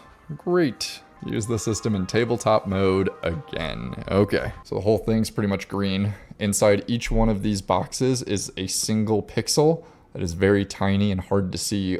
The game is asking me to choose the level of brightness at which the pixel is barely visible. Say number 2 of 5. And 3 moving pixels. Oh, geez. I should have said 5 of 5. Are you kidding me? Did it in 12.66 seconds. Okay, that one was pretty easy. You found those 3 pixels very quickly. I'm impressed. That demonstrates that you can clearly see each precise pixel on the console screen. Okay, this minigame was previewed earlier. It's gonna be like scrape the paint off the wall. It's gonna be a rumble/mouse minigame.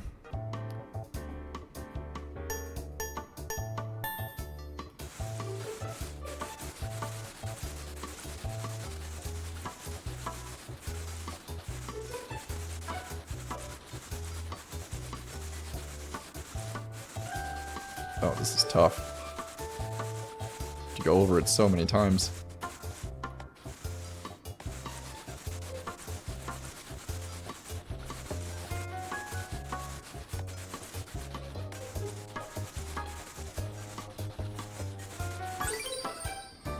Sheesh, that took a while.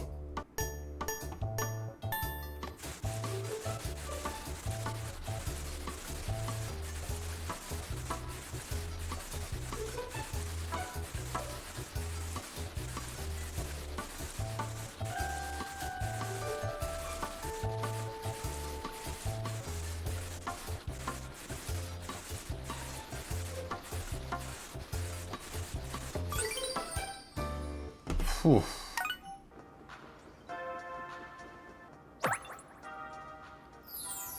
Easy does it.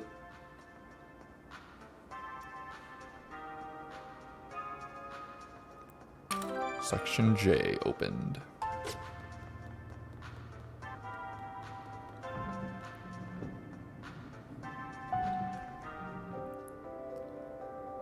There it is, the Pro Controller. Another HD Rumble 2 demo. Let's check it out. So I'm controlling this with my left... I'm controlling it with my right Joy-Con and feeling it in my left Joy-Con. I'm definitely feeling changes in the Rumble. A new design. Here's the Nintendo Switch 2 Pro Controller. And here it is next to the Nintendo Switch Pro Controller. See any differences?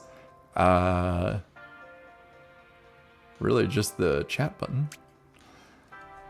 It would have been easy to just take the Nintendo Switch Pro Controller and add a few more buttons, but in fact, the new Pro Controller has been completely redesigned from the ground up. A lot has changed. Like what? Game chat made easy. If you're interested in using game chat, the Nintendo Switch 2 Pro Controller makes it easy to use. For one, you can bring up the menu straight away with the C button.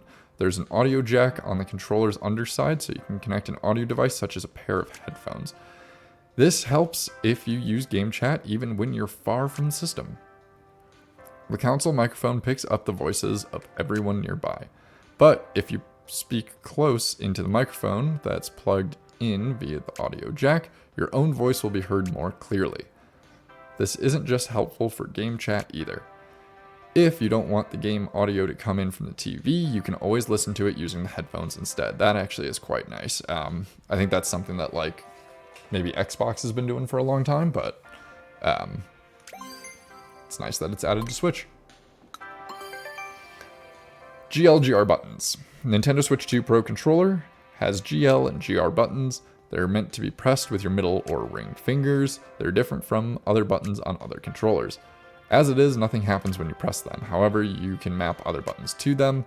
For example, if you use the plus button a lot, you can map that to the GR button, or if you want a new way to press the left stick, you can map that to the GL button. Want to keep your thumb on the left stick? Hold the ZL button and press up on the control pad. All at the same time. Map up on the plus control pad to the GL button. Press and hold the home menu to access the quick settings maps. Map the buttons there. Button mapping is saved per user. We just went over this in a previous module. That means you can personalize the buttons to suit your own playstyle depending on a particular game, so have fun with it. Another thing about the GL/GR buttons is they're designed to be comfortable for hands, both big and small. They don't get in the way if you don't want to use them, but are easy to press if you do. We put a lot of thought into these buttons' location, height, and size. Pro Controller buttons. Let's take a look at the buttons on the Nintendo Switch 2 Pro Controller. They've been updated since the Nintendo Switch Pro Controller 2. For one, the minus button and plus button now have a different feel to them. Okay. We also made the capture button and home button easier to recognize. And you should now be able to input directions on the control pad with more precision. Additionally, the A, B, X, Y buttons are now bigger. This makes them easier to press. An interesting thing about these buttons is they've always stuck out at different heights. The heights were adjusted to account for how your fingers move. With the enlarged A, B, X, Y buttons, your fingers will move a little differently. So we made lots of buttons of differing height in increments of 0.05 millimeters. Of those, we picked the heights that we felt would be the best fit.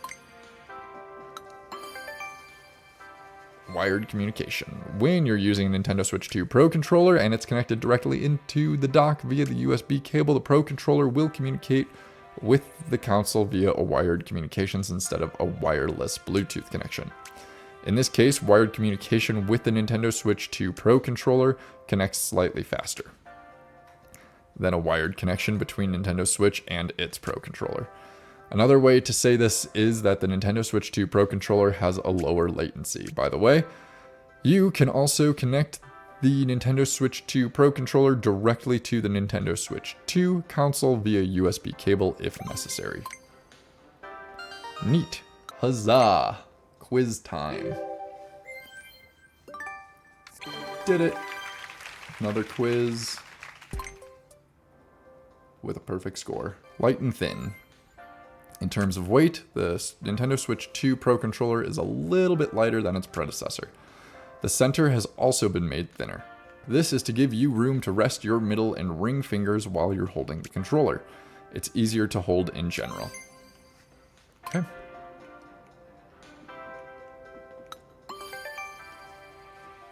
Smooth gliding sticks. See the control stick on the Nintendo Switch 2 Pro controller? You could refer to them as smooth gliding sticks. That's because they're designed not to feel sticky or like they're snagging on anything. Also, there shouldn't be any noise when you tilt them all the way. The stick's axes have been designed never to reach the limit of their range. Instead, they stop at a certain point that you can't see from the outside. At that point of contact, we've placed a soft sheet. This gently cushions the area and makes it quieter. All of this helps them glide pretty smoothly. Seamless grips. Even the Nintendo Switch 2 Pro controller grips were given some consideration. You may notice that the controller grips are seamless. We made sure that there are no grooves in places that your hands might easily touch. This prevents dirt or grime from building up on the cracks. Plus, it just feels nice to hold. To tell you the truth, it was incredibly difficult to make such a complex controller shape out of plastic, especially one without any grooves. It took a lot of finessing, but we made it work. Inspired by Nintendo GameCube. One thing about the grip of the Nintendo Switch 2 Pro controller is that its design differs slightly from the Nintendo Switch counterpart. We took some inspiration from the Nintendo GameCube controller grip, and thinned out where you hold it. Why? Because it gives your middle and ring fingers some more space to rest. The controller is now easier to hold. Let's try it out. Nailed it. Yep. Cool. Did it.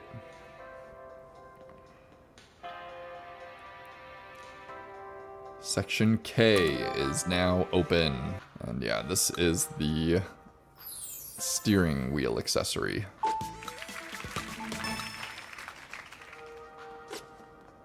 Section K. We get to take an escalator up this time. Alright, let's try this minigame. Tilt the Joy-Con to left or right. Oh, gotcha. Reach the goal using two-wheeled stunts.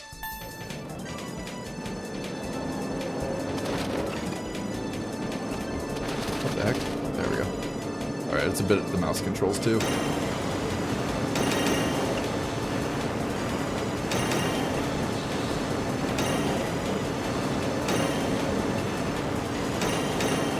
On all four wheels, it's mouse controls, and then when you go up on two wheels, you have to go straight.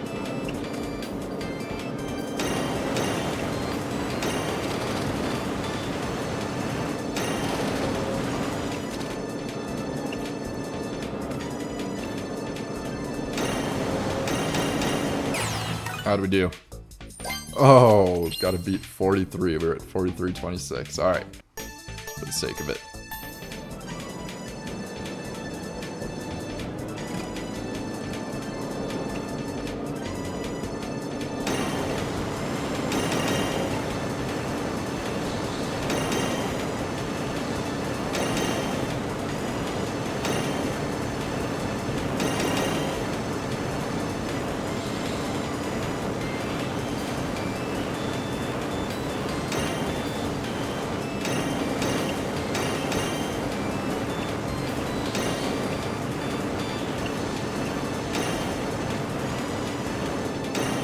That felt really fast. That was good.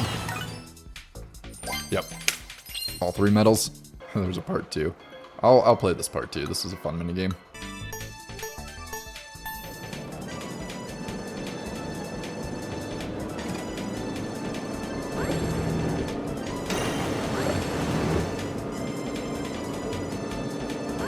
Kind of silly.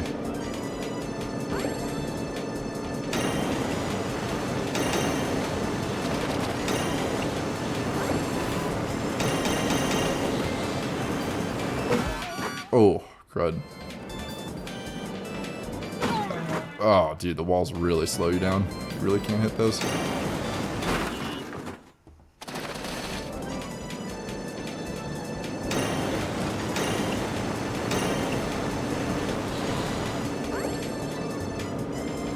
They're like closing in on you.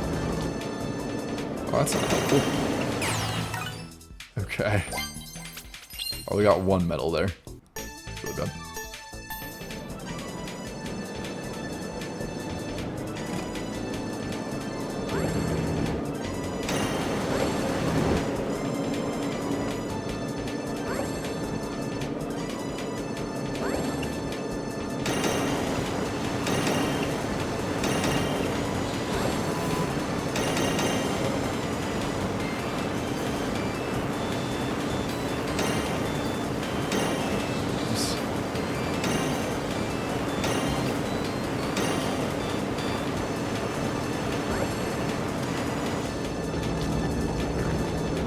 Good, just a little bit of slowdown. Perfect, got it.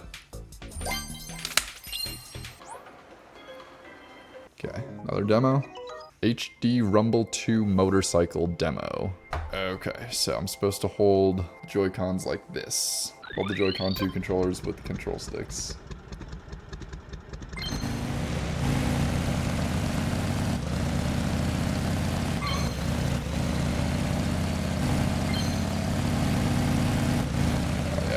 Turn and stuff. That's pretty cool. Nice. That could potentially be a cool mechanic in a game. Easily attach to and detach from the wheel. As for the Joy-Con 2 wheel, attaching or detaching a Joy-Con 2 controller is easy. When you're using the Nintendo Switch Joy-Con wheel, the Joy-Con has to be pushed in and then pulled out to remove. Seems simple.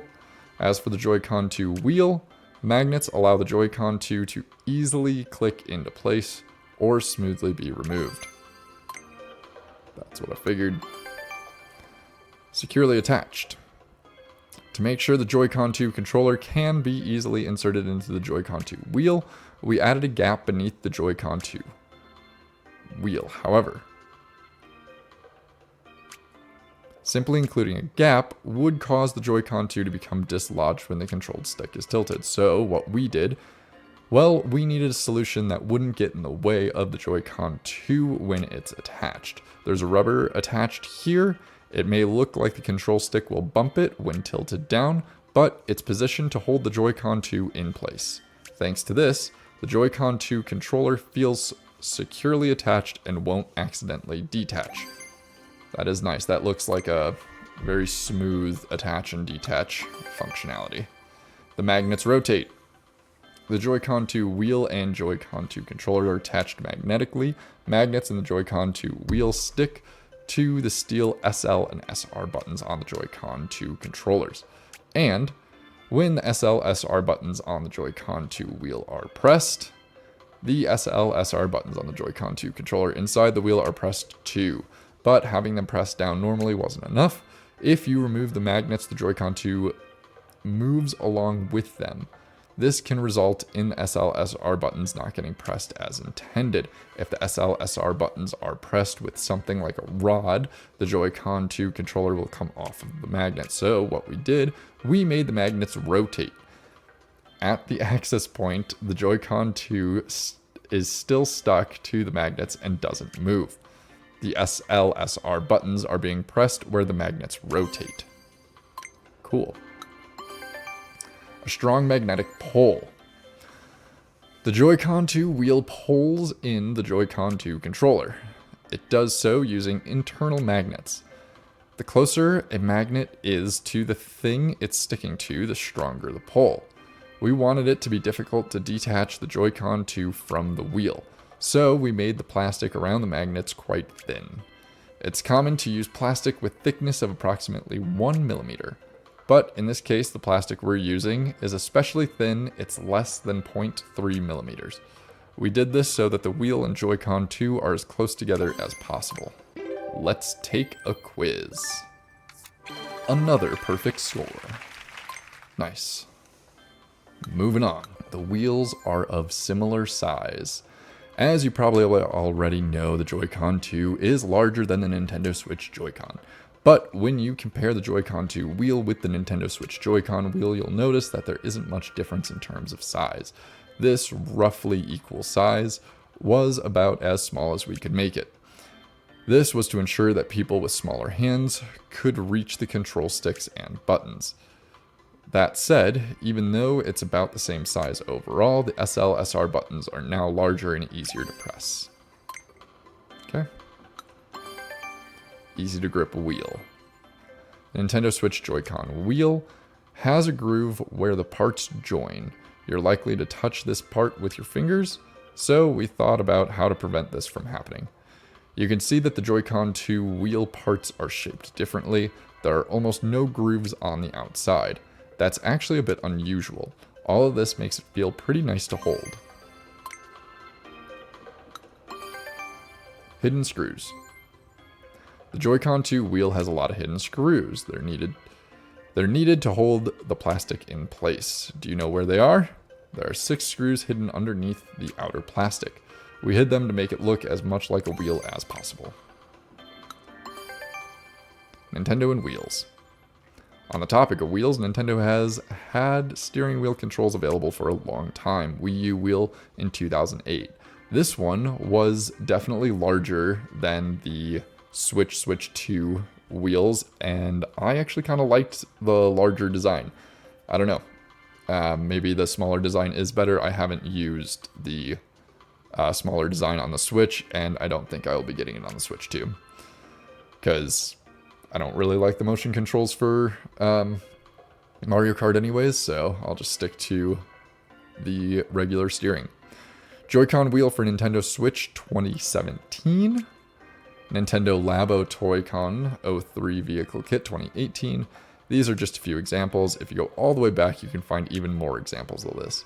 There's Racing 112 in 1978, and even Drive Game 1966, both of which were exclusive to Japan.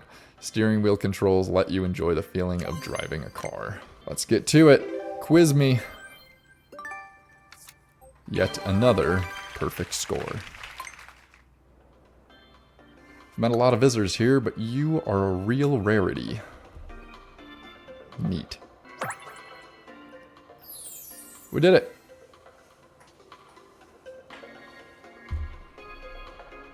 Oh, there's an Area L. Moving on to Area L.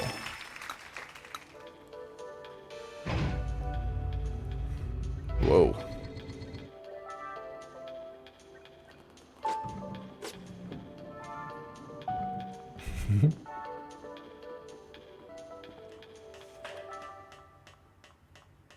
Yeah. This one's gonna be pretty big, I think. Oh yeah.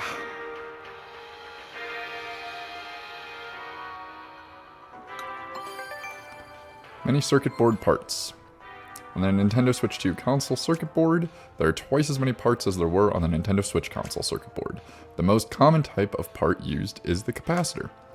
These are used to help stabilize electrical signals. Since the Nintendo Switch 2 console exchanges electrical signals at much higher speeds than a Nintendo Switch console, the slightest instability can cause it to stop working properly. So what we did, we use even more capacitors to ensure that electrical signals were disrupted as little as possible. By enabling the exchange of stable, high-speed electrical signals in this way, Nintendo Switch 2 can run at high speeds.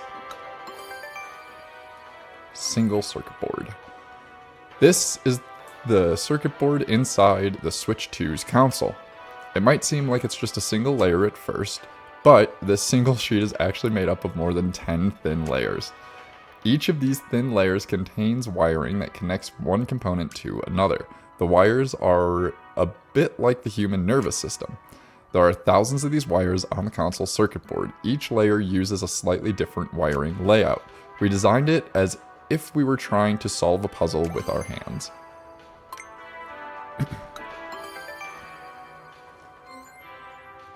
As you may already know, the circuit board for the Nintendo Switch 2 console has over 10 overlapping layers. Yep, you just told us that. And thousands of wires. But the wiring isn't just about connecting all of the components together. Other things need to be considered too. For instance, it's not possible to have the wires crossing on a single layer. The wires had to be narrower than 0.1 millimeters to avoid overlap. The length of the wiring is important too. When an electronic signal runs through a wire, it is about as fast as the speed of light. Now, consider the fact that this exchange takes place in a fraction of a billionth of a second.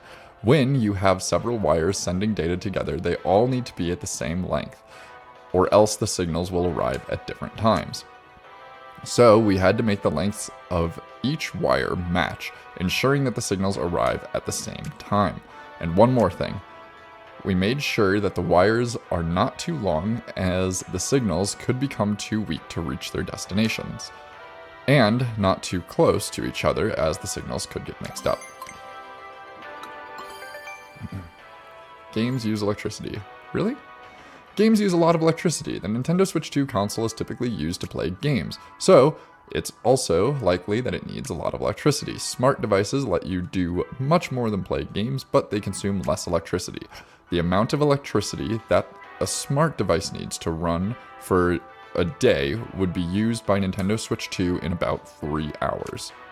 Incidentally, more than half of this electricity is used by the main computer, which is called the SoC. Time for another quiz. Let's do it. A perfect score. Electromagnetic noise.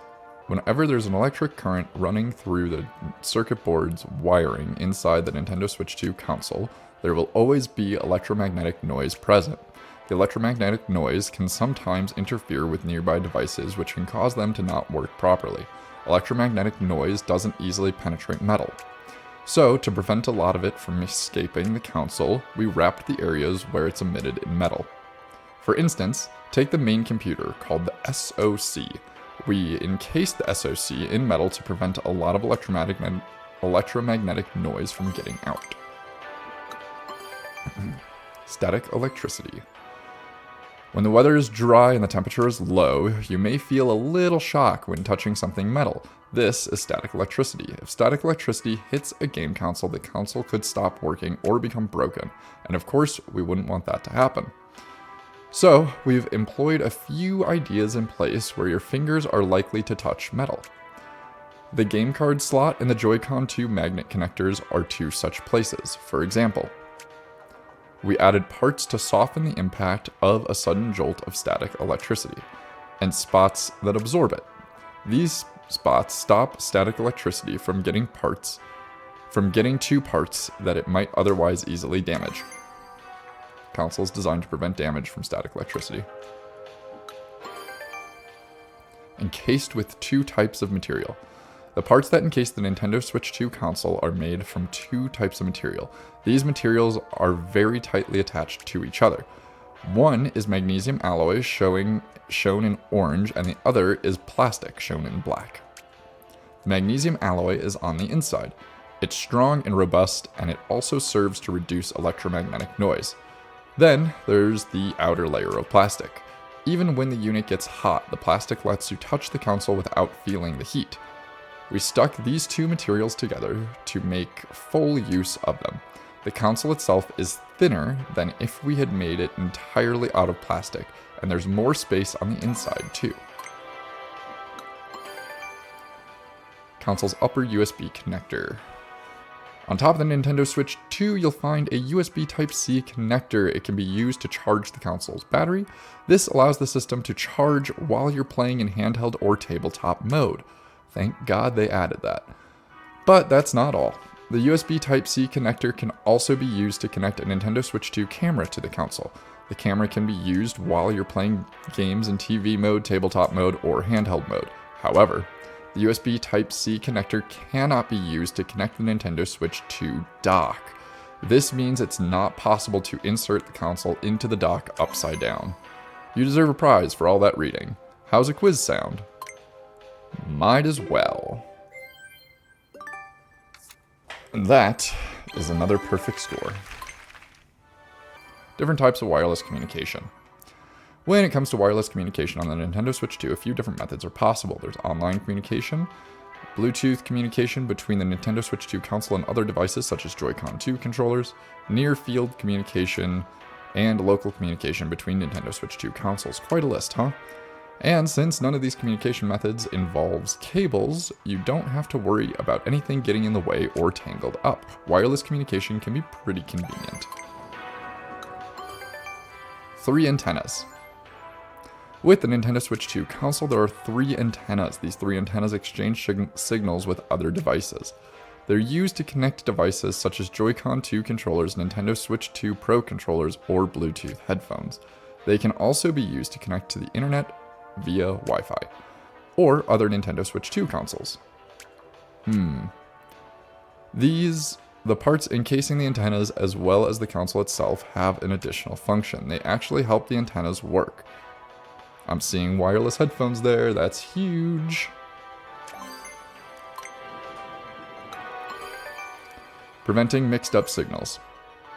The Wi-Fi signal used for online communication and the Bluetooth signal used for devices such as Joy-Con 2 can get mixed up. If we don't employ extra measures to prevent this, it can result in poor communication between the devices. So, to help prevent this, we made sure that the signals take turns. The console can use either Wi-Fi or Bluetooth, but not both at the same time. It can switch between these 2 types of communication very quickly. It also ever so slightly offsets the type of signal used. With these measures in place, the signals have a much lower risk of getting mixed up. Fun fact, it's difficult for radio signals to pass through the human body. So when the console is using Wi-Fi communication, if your hands or body is close to the antennas, it may weaken the signal. We took steps to make sure that the signal wouldn't get weakened too much. One way we did so was by considering the positioning of the antennas. It was chosen to ensure that your hands aren't blocking the antennas when playing in handheld mode. As for the Joy-Con 2 controller antennas, there are different ways to hold the controllers depending on the game, so we tried to distribute them evenly as best we could. Then, there are the antennas in the Nintendo Switch 2 Pro controller. There's only one way to hold the Pro controller, so we kept the antennas away from your expected hand position. Basically, the antennas were positioned based on how you would be holding the controllers.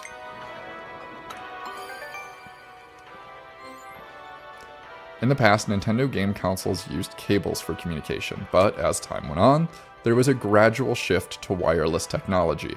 I remember the GameCube Wavebird. It was awesome. It used to be that when you wanted to connect 2 game consoles together to play, you would need a special cable link. You would need a special cable to link them. The Game Boy or Game Boy Advance systems are examples of this. Later, a special adapter enabled wireless communication for Game Boy Advance. Nintendo DS followed with wireless communication capabilities as well. As for controllers, up until the Nintendo GameCube, Nintendo controllers had to be connected with a cable. This is when the Wavebird controller came along, which uses dedicated radio signals. The Wii Remote after uses Bluetooth signals.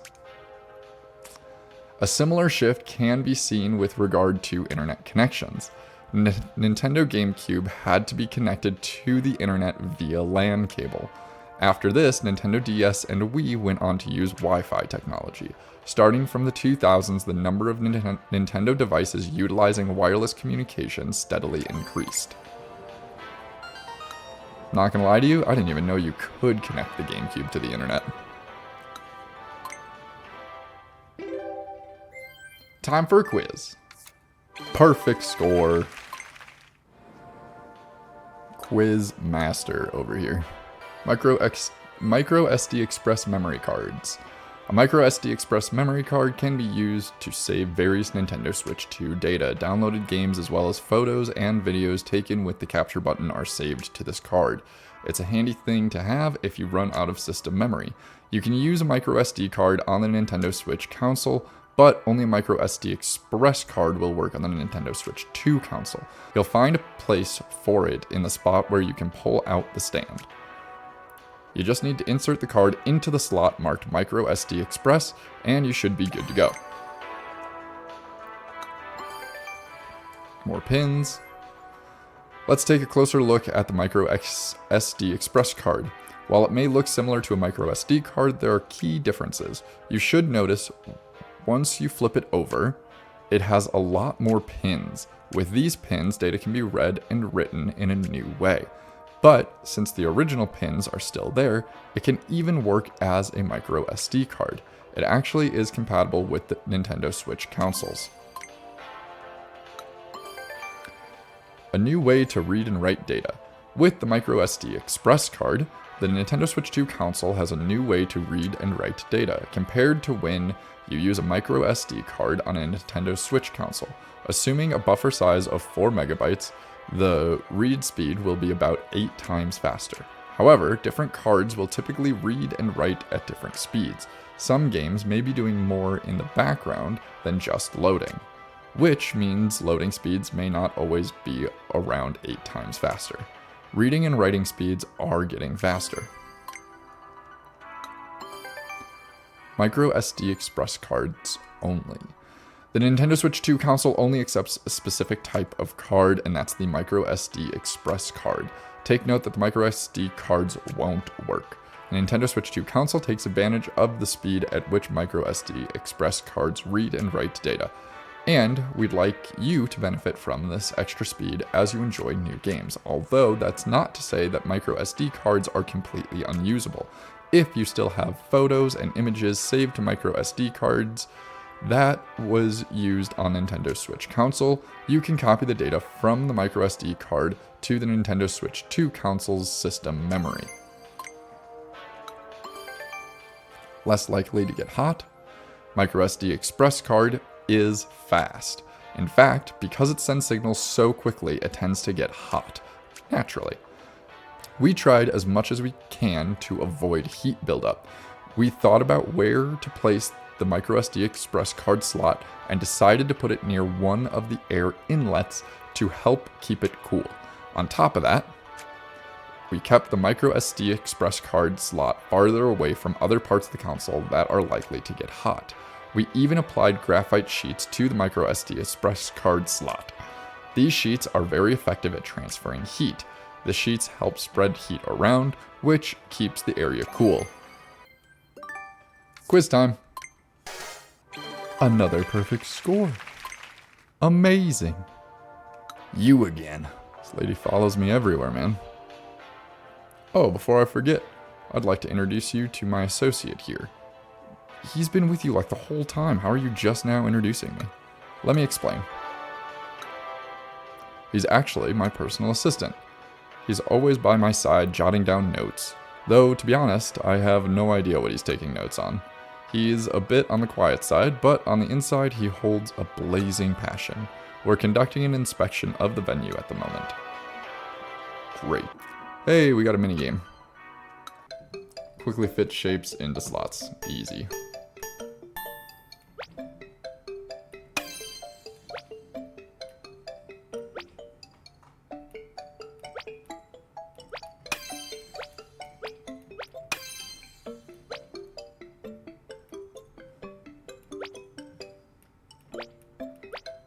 Dang it! You gotta be pretty precise with it. It's kind of annoying.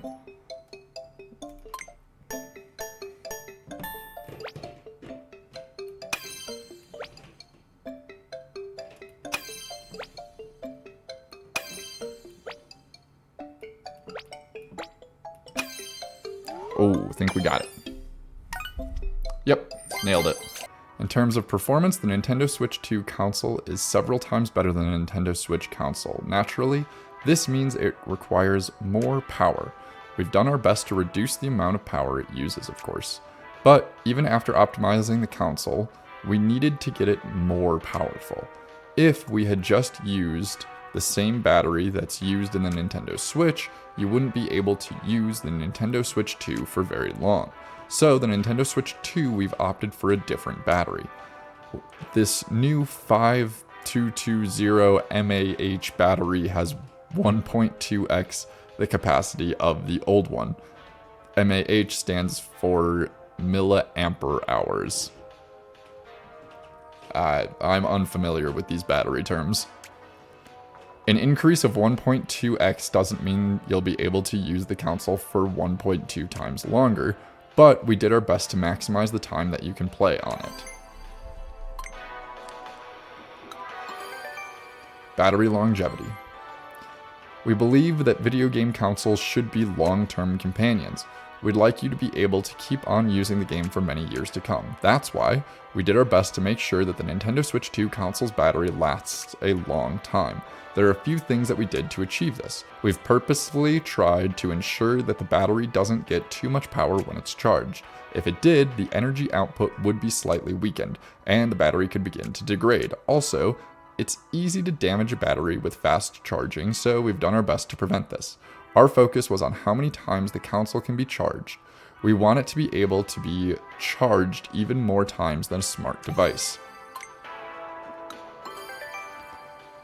Nintendo and batteries. Nintendo has a history of using batteries to power game consoles. Lithium-ion batteries in particular. Console battery life has been improving with successive generations. The Game Boy Advance SP has 600 mAh.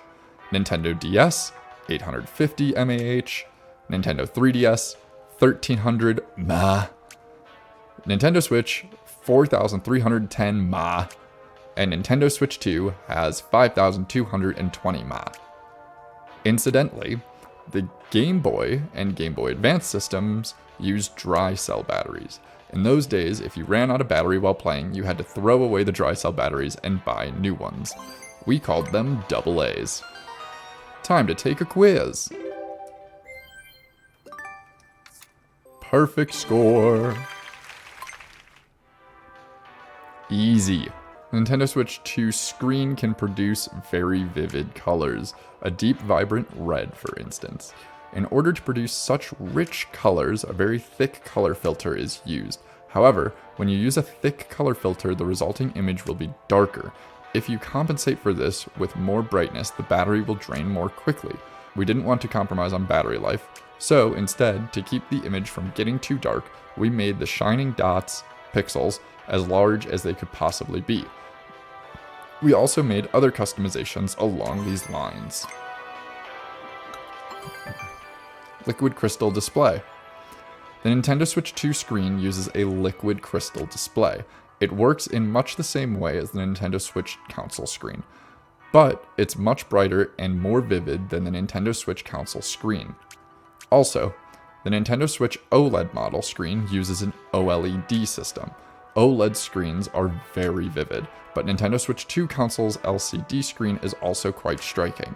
While it's true that the OLED model's colors are a little richer, Nintendo Switch 2 console screen can be brighter. The screen is also HDR compatible. For those who have both consoles, it might be interesting to compare them. Refresh rate and LCD. The number of times per second that a screen changes its image is called the refresh rate. For example, if the image were to change 60 times per second, you would say that its refresh rate is 60 Hz. In the case of the Nintendo Switch 2 console screen, it supports a refresh rate of up to 120 Hz. It also supports VRR, which allows for switching between refresh rates. But each of these features have also been fine-tuned. If the image changes 120 times per second, the pictures do change incredibly quickly. That graphic is incredibly distracting. But it also means anything that interferes with the signals, such as resistance, will have a more noticeable effect. This can ruin the image as a result. So we had to implement a few ways to reduce the amount of interference.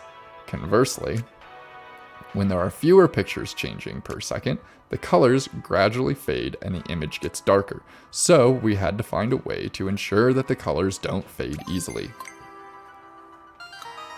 You read all the insights. Now, take a quiz and do your homework.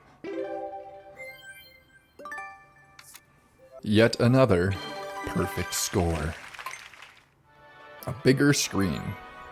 In terms of screen size, the Nintendo Switch 2 console screen is about 7.9 inches.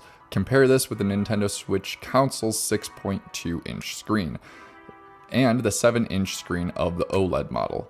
It's gotten pretty big. In fact, It's the biggest screen of all the Nintendo consoles to date. This makes it look even more impressive in tabletop and handheld modes. It also is easier to see when playing with others. By the way, it's actually slightly bigger than 7.9 inches. Technicalities. Sometimes bigger is better. The Nintendo Switch 2 console does have a large screen, which actually has some benefits you might not be aware of. For instance, a bigger screen means that the computer can do even more calculations. How? Well, more calculations a computer performs, the hotter it gets. The larger the device, the less likely it is to heat up. This allows the computer to perform lots of calculations. So, to lay it all out, the bigger the screen, the bigger the console. The larger the console, the less likely it is to heat up. The cooler it stays, and the more calculations the computer can do. And the more calculations it can do, the more pictures and characters it can ultimately calculate. So, if the computer can calculate lots of pictures and characters, then the images should look clearer and smooth, and many characters can be moving around it at once. And that's the goal. Anyway. Little light goes a long way. Nintendo Switch 2 console's screen lights up fully to display images. This light is produced by white LEDs. A single LED emits a tiny point of light. As they are, these little lights aren't enough to light up the whole screen, but with the use of translucent plate called a light guiding plate, the light of an LED can be spread. There's a slight unevenness to the plate. This reflects the light in a complex, uneven way and spreads out.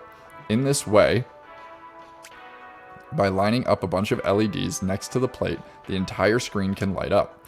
To ensure uniform brightness of the screen, we experimented with different bumpy patterns, eventually settling on the current design. Cool, quiz time. Nailed it. Moving on. Slightly lower screen.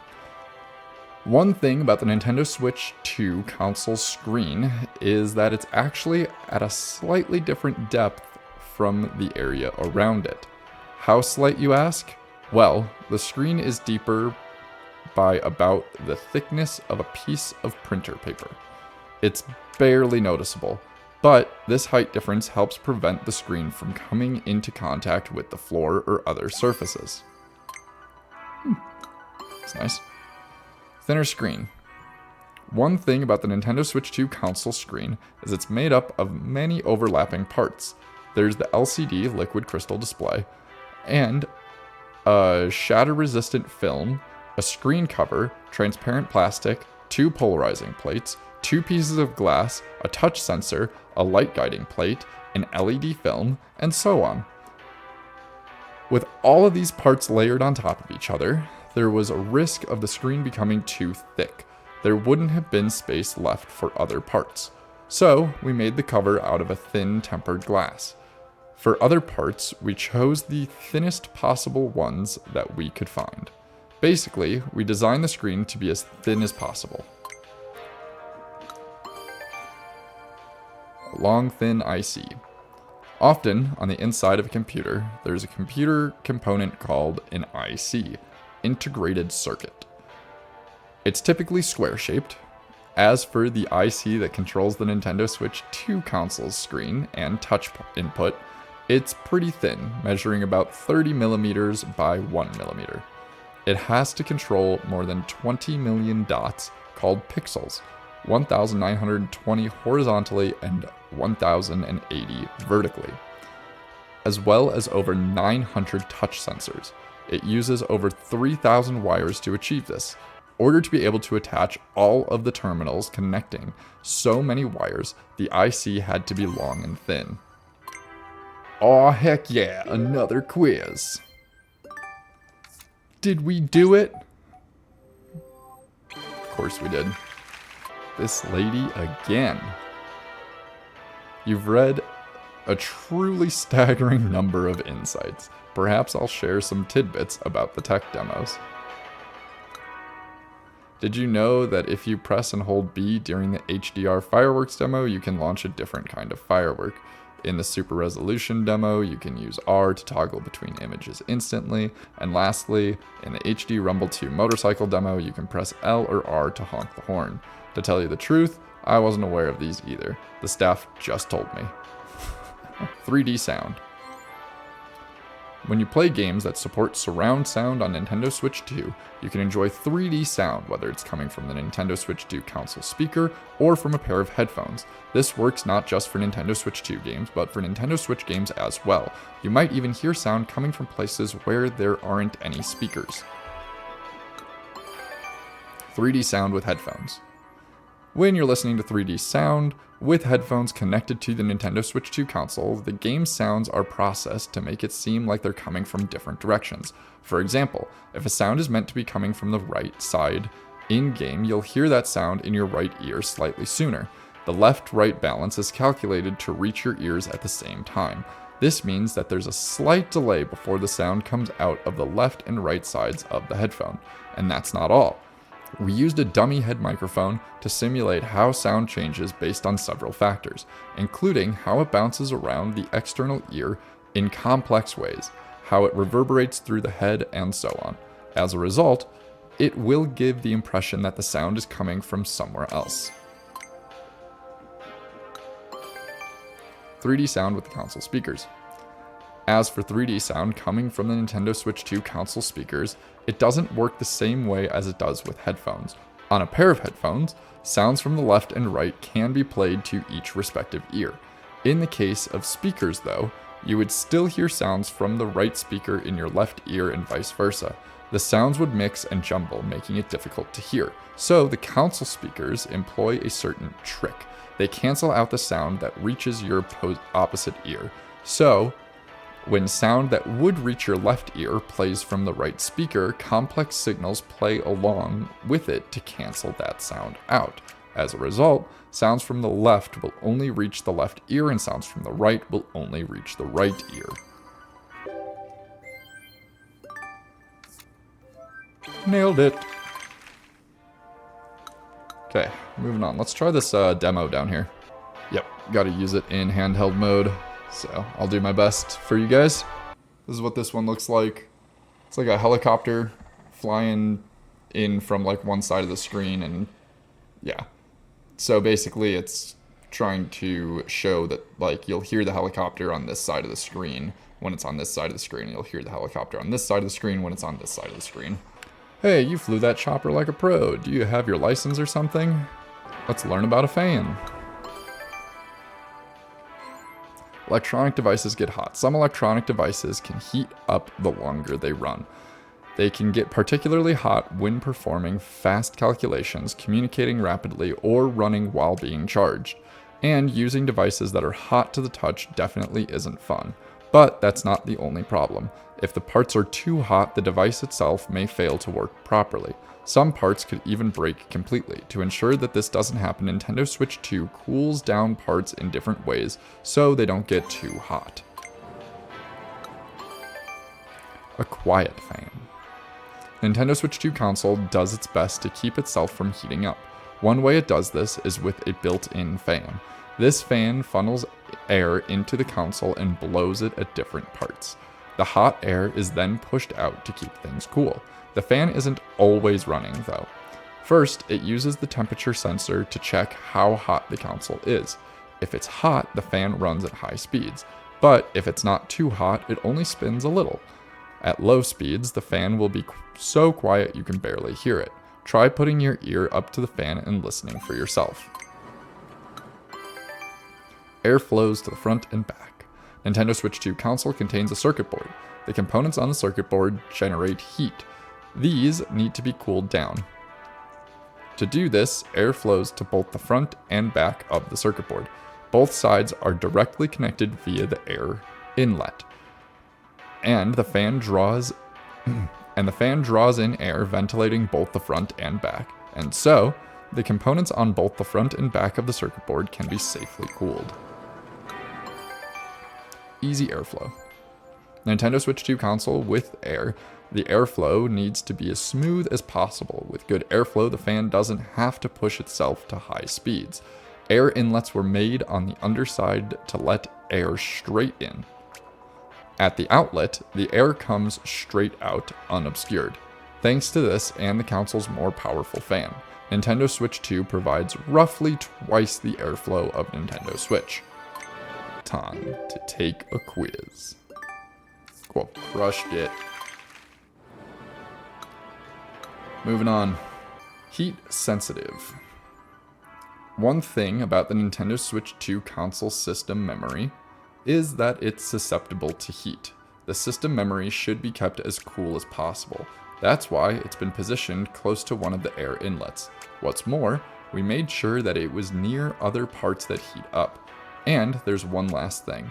The wiring conducts heat easily because it's made of copper.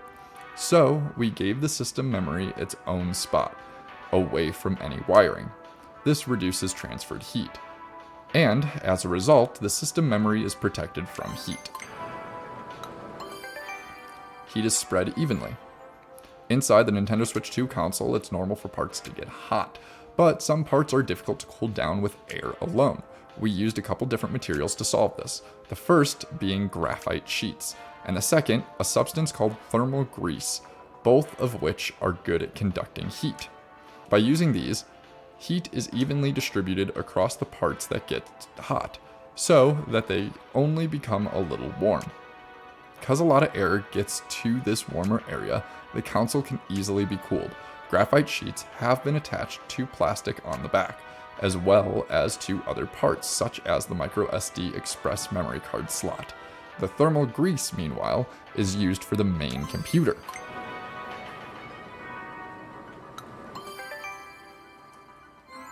Transferring heat. Do you know which part of the Nintendo Switch 2 console produces the most heat? It's the main computer, also known as the SoC. All this heat from the SoC needs to go somewhere, which is where the heat pipe comes in. It carries heat to the air outlet. The inside of the heat pipe is a vacuum. There's a little water in there too. The water is heated by the SoC, turns into steam, and moves towards the cooler side. Then, when it reaches the air outlet, it turns back into water. Then returns to the SoC through a process called capillary action. This carries on over and over, transporting heat to the air outlet. This way, even the part that generates the most heat gets cooled down. Quiz time. Frickin' nailed it. The main computer. What have we here? Why, it's the Nintendo Switch 2 console's main computer. It's what's known as an SoC, System on a Chip. This single chip has all sorts of capabilities. It acts as both the CPU and GPU, handles video and sound, extracts compressed data, shows images on screen, and interacts with the main memory and system memory. Needless to say, it's a very important chip. The CPU. Within the Nintendo Switch 2 console's main computer, there is a part called the CPU, Central Processing Unit. It calculates how characters move switches from one scene to another. In short, lots of calculations are happening here. The Nintendo Switch 2 console's CPU is several times faster than the CPU in the Nintendo Switch console. The faster the CPU is, the better it is at displaying lots of characters on screen, and the better it is at performing more complex motion. The GPU. Within the Nintendo Switch 2 console's main computer, you'll find the GPU, the Graphics Processing Unit. Its main purpose is to perform calculations for drawing images on the screen. The Nintendo Switch 2 console's GPU is several times faster than the GPU in the Nintendo Switch console. The faster GPU is, the better it gets at generating more complex and detailed images. Note, this video is purely for reference. Also, the GPU is where machine learning and ray tracing calculations take place. This is the point where I get to give you a quiz. Huzzah! Just what I wanted, another quiz. We did it! Huge win. This lady again.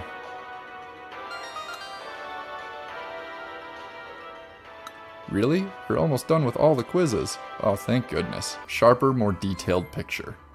With the Nintendo Switch 2 console's main computer, sharper and more detailed images can be produced. This process is called super resolution. In games that support super resolution, the computer performs machine learning calculations and predicts what kind of detailed picture it should draw. This results in a clearer, more detailed picture. Cool. Machine learning calculations. Inside the GPU of the Nintendo Switch 2 console's main computer, there is a place for performing machine learning calculations. This place contains what are called tensor cores. Using certain fixed patterns, tensor cores can perform multiplication and addition incredibly quickly. These operations are used to perform machine learning calculations. There are plenty of things that can be done with machine learning calculations. For example, you can make the game's pictures clearer and more detailed, or you can erase everything except for people from a camera's video feed. Ray tracing. Inside the GPU of the Nintendo Switch 2 console's main computer, there's a place that calculates ray tracing, which is a way of drawing images. This place contains what are called RT cores.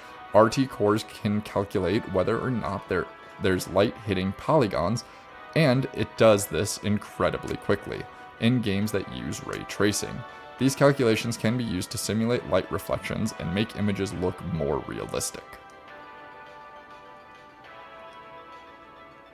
Neat. Let's take that quiz. Oh my gosh, guys, it's another perfect score. How does he do it? All kinds of microphones. Nintendo Switch 2 console does have a built-in microphone, but you can also use a different microphone if you'd like. For instance, you can plug a microphone into the audio jack, or you can attach it via USB port to the console or the dock. You can even plug it into the Nintendo Switch 2 Pro controller's audio jack. You've got plenty of options, so feel free to take your pick. Whichever microphone you settle on, the chip will make your voice easy to hear. One microphone is enough. You might notice that the Nintendo Switch 2 console only has a single microphone. Sure, there are some devices out there that come fitted with 2 or 3. Having 2 or 3 microphones makes it easier to pick up on a person's voice from a specific direction. But in TV mode, you're free to point the Nintendo Switch 2 dock in any direction you want. You're also free to speak anywhere in the room. This means that you don't need the microphone specifically pointing at someone. Also, the Nintendo Switch 2 has a chip that makes it easier for it to pick up on your voice, and it's customized specially for gamers. So it can pick up on your voice loud and clear, and that's why just a single microphone will be enough. Why is the mic on the console? Nintendo Switch 2 microphone is built into the console, but we initially considered putting it somewhere else, like on the Nintendo Switch 2 dock, the Joy-Con 2 grip, or on the Joy-Con 2. The problem was, the microphone wouldn't only be usable in TV mode if it was part of the dock, and it wouldn't be usable in handheld mode if it was part of the grip. If we'd put it on a Joy-Con 2 controller, it would have made it harder for the microphone to pick up on voices when you're using motion controls. We wanted to make the mic easy to use, and we wanted this to apply whether you're using the console in handheld mode, TV mode, or tabletop mode, not to mention when you're using motion controls. That's why we decided to build it into the console. Nintendo and chat features. When it comes to voice chat, Nintendo has a long-standing history. You only need to look back on titles like Pokemon Diamond and Pearl for Nintendo DS, Animal Crossing City Folk for the Wii, and its compatibility with the Wii Speak accessory, Pokemon X and Y for the Nintendo 3DS, Wii U Chat for Wii U, and the Nintendo Switch Online Smart Device app for Nintendo Switch, as of May 2025. Players have been able to use their voices in a lot of different ways. What's more, you could even talk with people from far away using Light Telephone released in 1971, exclusive to Japan.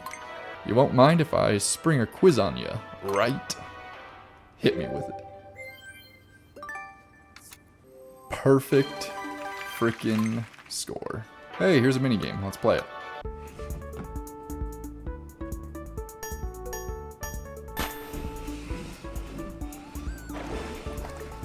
Oh, I see. Oh, I see. Oh boy.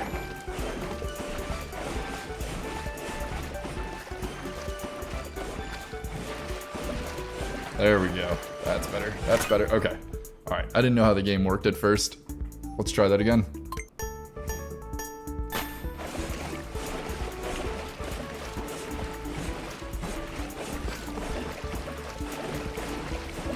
It's so hard to go straight.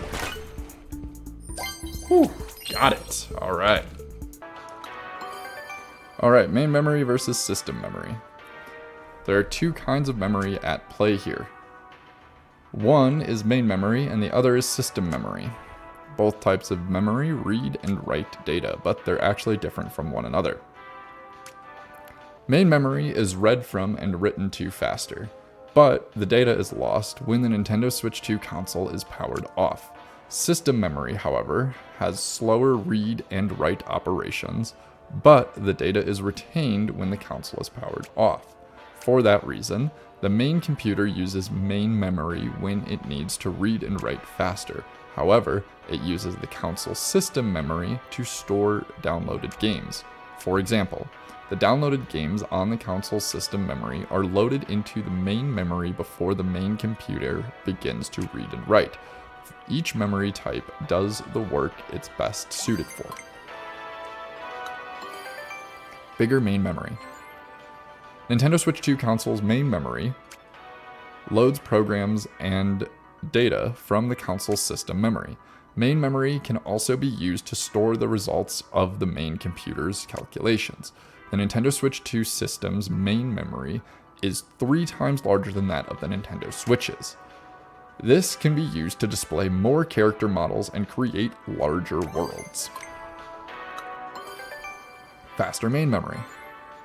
Nintendo Switch 2 console's main memory has twice as much circuitry as the Nintendo Switch. It also uses a method that lets it read and write data twice as fast. So, compared to Nintendo Switch, the Nintendo Switch 2 console's main memory is up to 4 times faster. It's faster in many areas and is able to perform more calculations in the same amount of time. Not only that, the Nintendo Switch 2 console's main memory is comparable to that of smart devices. That said, on many smart devices, the main memory is found on top of the main computer. When it comes to the Nintendo Switch 2, the main memory is located away from the main computer. This makes it harder for the main memory to heat up and allows for additional circuitry. It's designed to perform a lot of calculations. Memory refresh. When it comes to the console's main memory, data written to the main memory will be lost once the power is shut off. To prevent this data loss, the power must be supplied repeatedly. This is called refreshing. When it comes to Nintendo Switch 2, data is not easily lost. It refreshes more than 200,000 times per second. Put your knowledge to use. I have a quiz for you. Cool.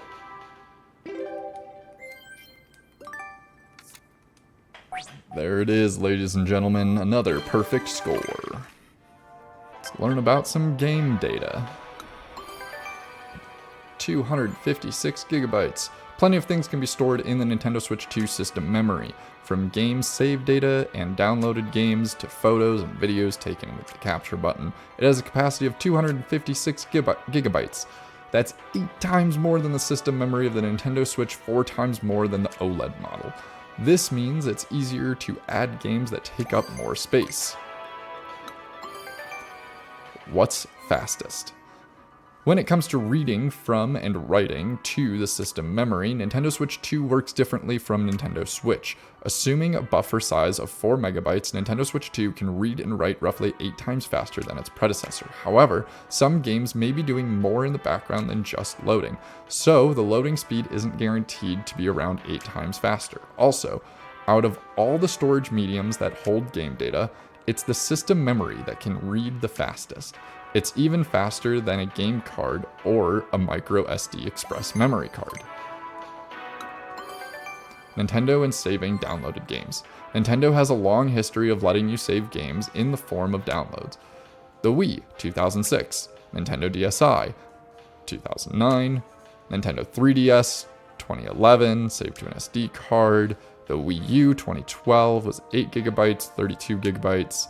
Nintendo Switch 2017, 32 gigabytes or 64 gigabytes on the OLED model.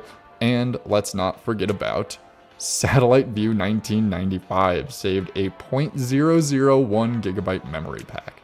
This peripheral for the Super Famicom let you download games via satellite. We've offered you ways to download and save games for as long as Nintendo has been a household name. Quiz time! Perfect! Is this the last one? It might be. This might be the last quiz. Operating system. Not every piece of Nintendo Switch 2 software is a game. The console comes installed with software that's always running in the background. This is called the operating system, or OS for short. The OS helps game developers by making it easier to create games. It can also download software and update data while you're playing games, find out what your friends are up to, send out notifications, and more. The OS quietly supports games in the background. A dedicated gaming operating system. The Nintendo Switch 2 operating system is dedicated to gaming. In fact, that's specifically what it was made for. Operating systems found in smart devices and PCs are designed to do many things, but when an OS is dedicated to gaming, it focuses solely on gaming-related tasks. That's why it was designed to be small. This allows for the console's processing power and memory to be used on games. The Nintendo Switch 2 console is designed for playing games after all, so games are naturally prioritized. Rewriting programs. Inside the Wii U console, there's a Wii computer. This lets you play Wii games on the Wii U. However, the Nintendo Switch 2 console is different. You won't find a Nintendo Switch computer inside. Nintendo Switch 2 computer works differently from the Nintendo Switch computer. This means that Nintendo Switch games won't work as they are.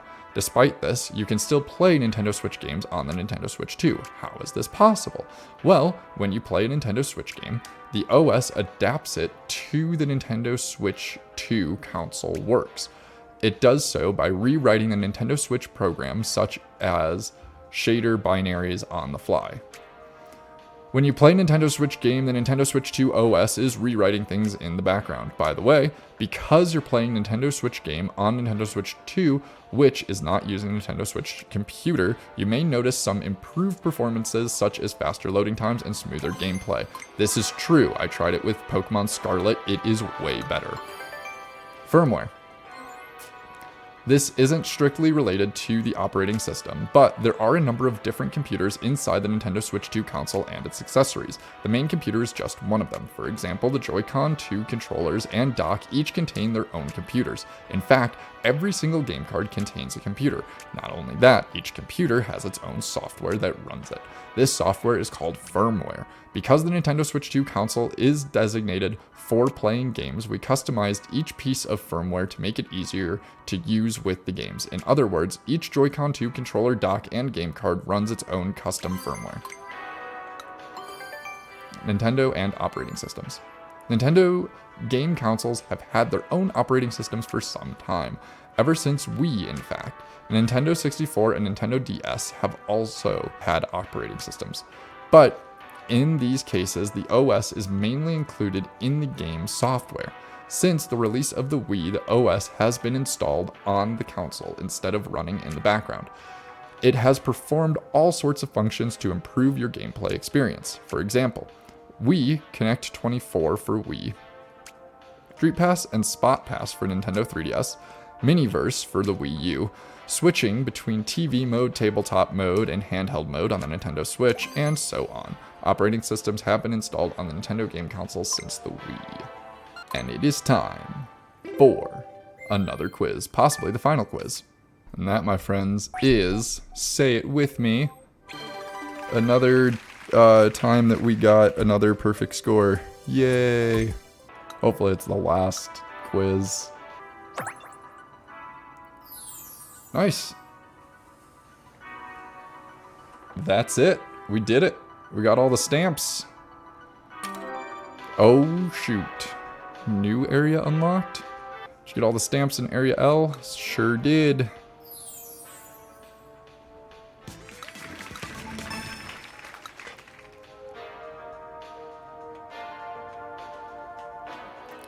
This isn't like Area M, though. What is this? What the heck? It's going to be some sort of like master quiz? You've almost completed the stamp rally. There are some stamps hidden down here, so take a look around. Okay, main memory left. Main memory lower. SoC system on a chip. This functions as the main computer.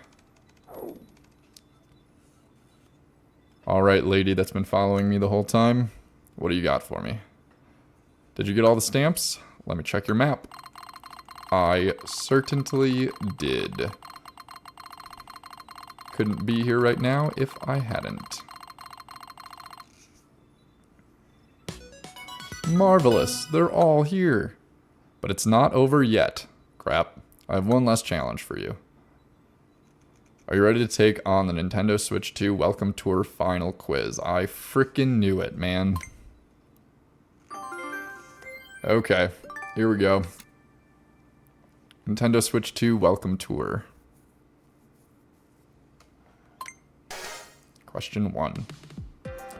What's the name of the mechanism that attaches the Joy-Con 2 controllers to the console? Magnetic connector.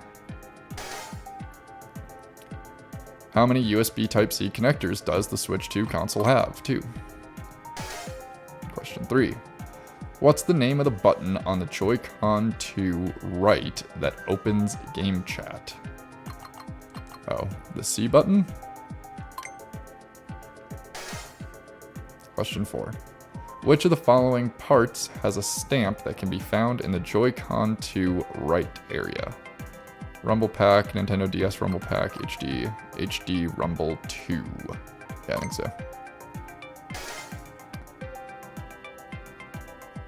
The mouse's feet on a Joy-Con 2 strap attached to a Joy-Con 2 controller affect the controller in what way? They stop it from slipping, they help it move around.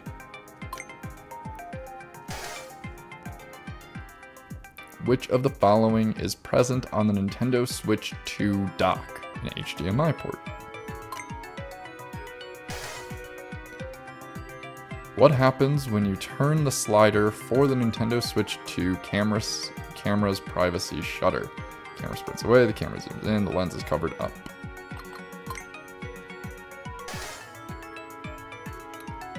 Which of the following parts has a stamp that can be found in the Joy-Con 2L inner area?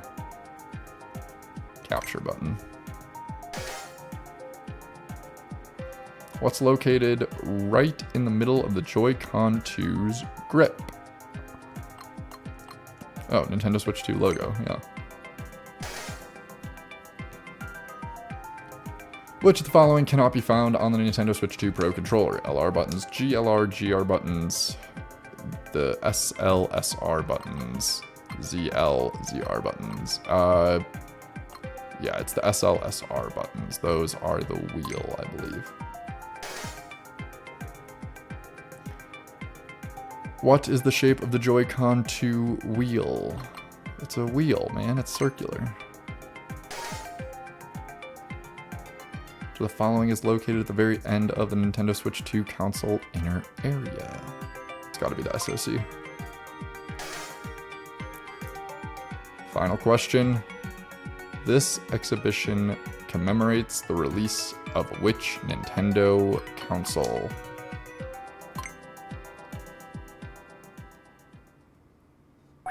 Okay. Wow. We did it. The homework is over. Passed the final quiz. What a success. The stamp rally is now complete. Crazy, the lady that was following us around the whole time was the final boss. Thanks for playing. Oh right, I haven't introduced myself yet, have I? No, it's been really weird. My apologies, let's correct that. Not to brag, but I actually play a fairly important role. I'm its curator. Yay, nice job making it this far. This is the deepest level of the Nintendo Switch 2 console inner area. I know you've explored many different areas before winding up here, but were there any particular exhibits that left an impression on you? Needless to say, these sprawling grounds are an important part of the exhibition itself. I'm so happy you explored every corner so thoroughly. Mind if I take a look at your map? You've been all over the exhibition hall. Thanks for making it all the way here. I hope you'll continue to enjoy the space. Great. Alrighty. Final thoughts on the Nintendo Switch 2 Welcome Tour Homework, the game. Overall, I think I'd give this a 1 out of 10. It's not super fun. It mostly is just like quizzes and walking around, but it gets better than a 0 out of 10 because some of the demos and the mini games are actually pretty fun and pretty cool. It's a little upsetting when some demos require accessories that you don't have yet or just may never get in order to like even try out the demo. Also, there were some areas of this game that I really felt were unnecessary because like the wheel thing, I'm probably never going to buy one of those wheels, never going to use one of those wheels. So learning about it, like it felt like a grind just to get through that area, just to learn about it, just to continue on to the next area. Also, the area that I was most interested in learning about was the last area of the whole game, and it took, I don't know, probably like 10 hours to get here. So absolutely definitely a grind. Absolutely do not buy this game for $10. It's, I wouldn't say a waste of your $10, but an unnecessary use of $10 spent. So go ahead and watch this video instead, which this is the end of the video, so you already did that. Great job, but no need to spend that money. No need to get this game. Those are my final thoughts. Thank you for watching, everybody. If you enjoyed the video, like, subscribe, follow, hit me up on Twitch. We'll be on Mondays playing more Mario Kart Monday, and upcoming I should be streaming a lot of The Legend of Zelda Wind Waker now that that is on the Nintendo Switch 2. So catch me on Twitch for all of that. Peace out.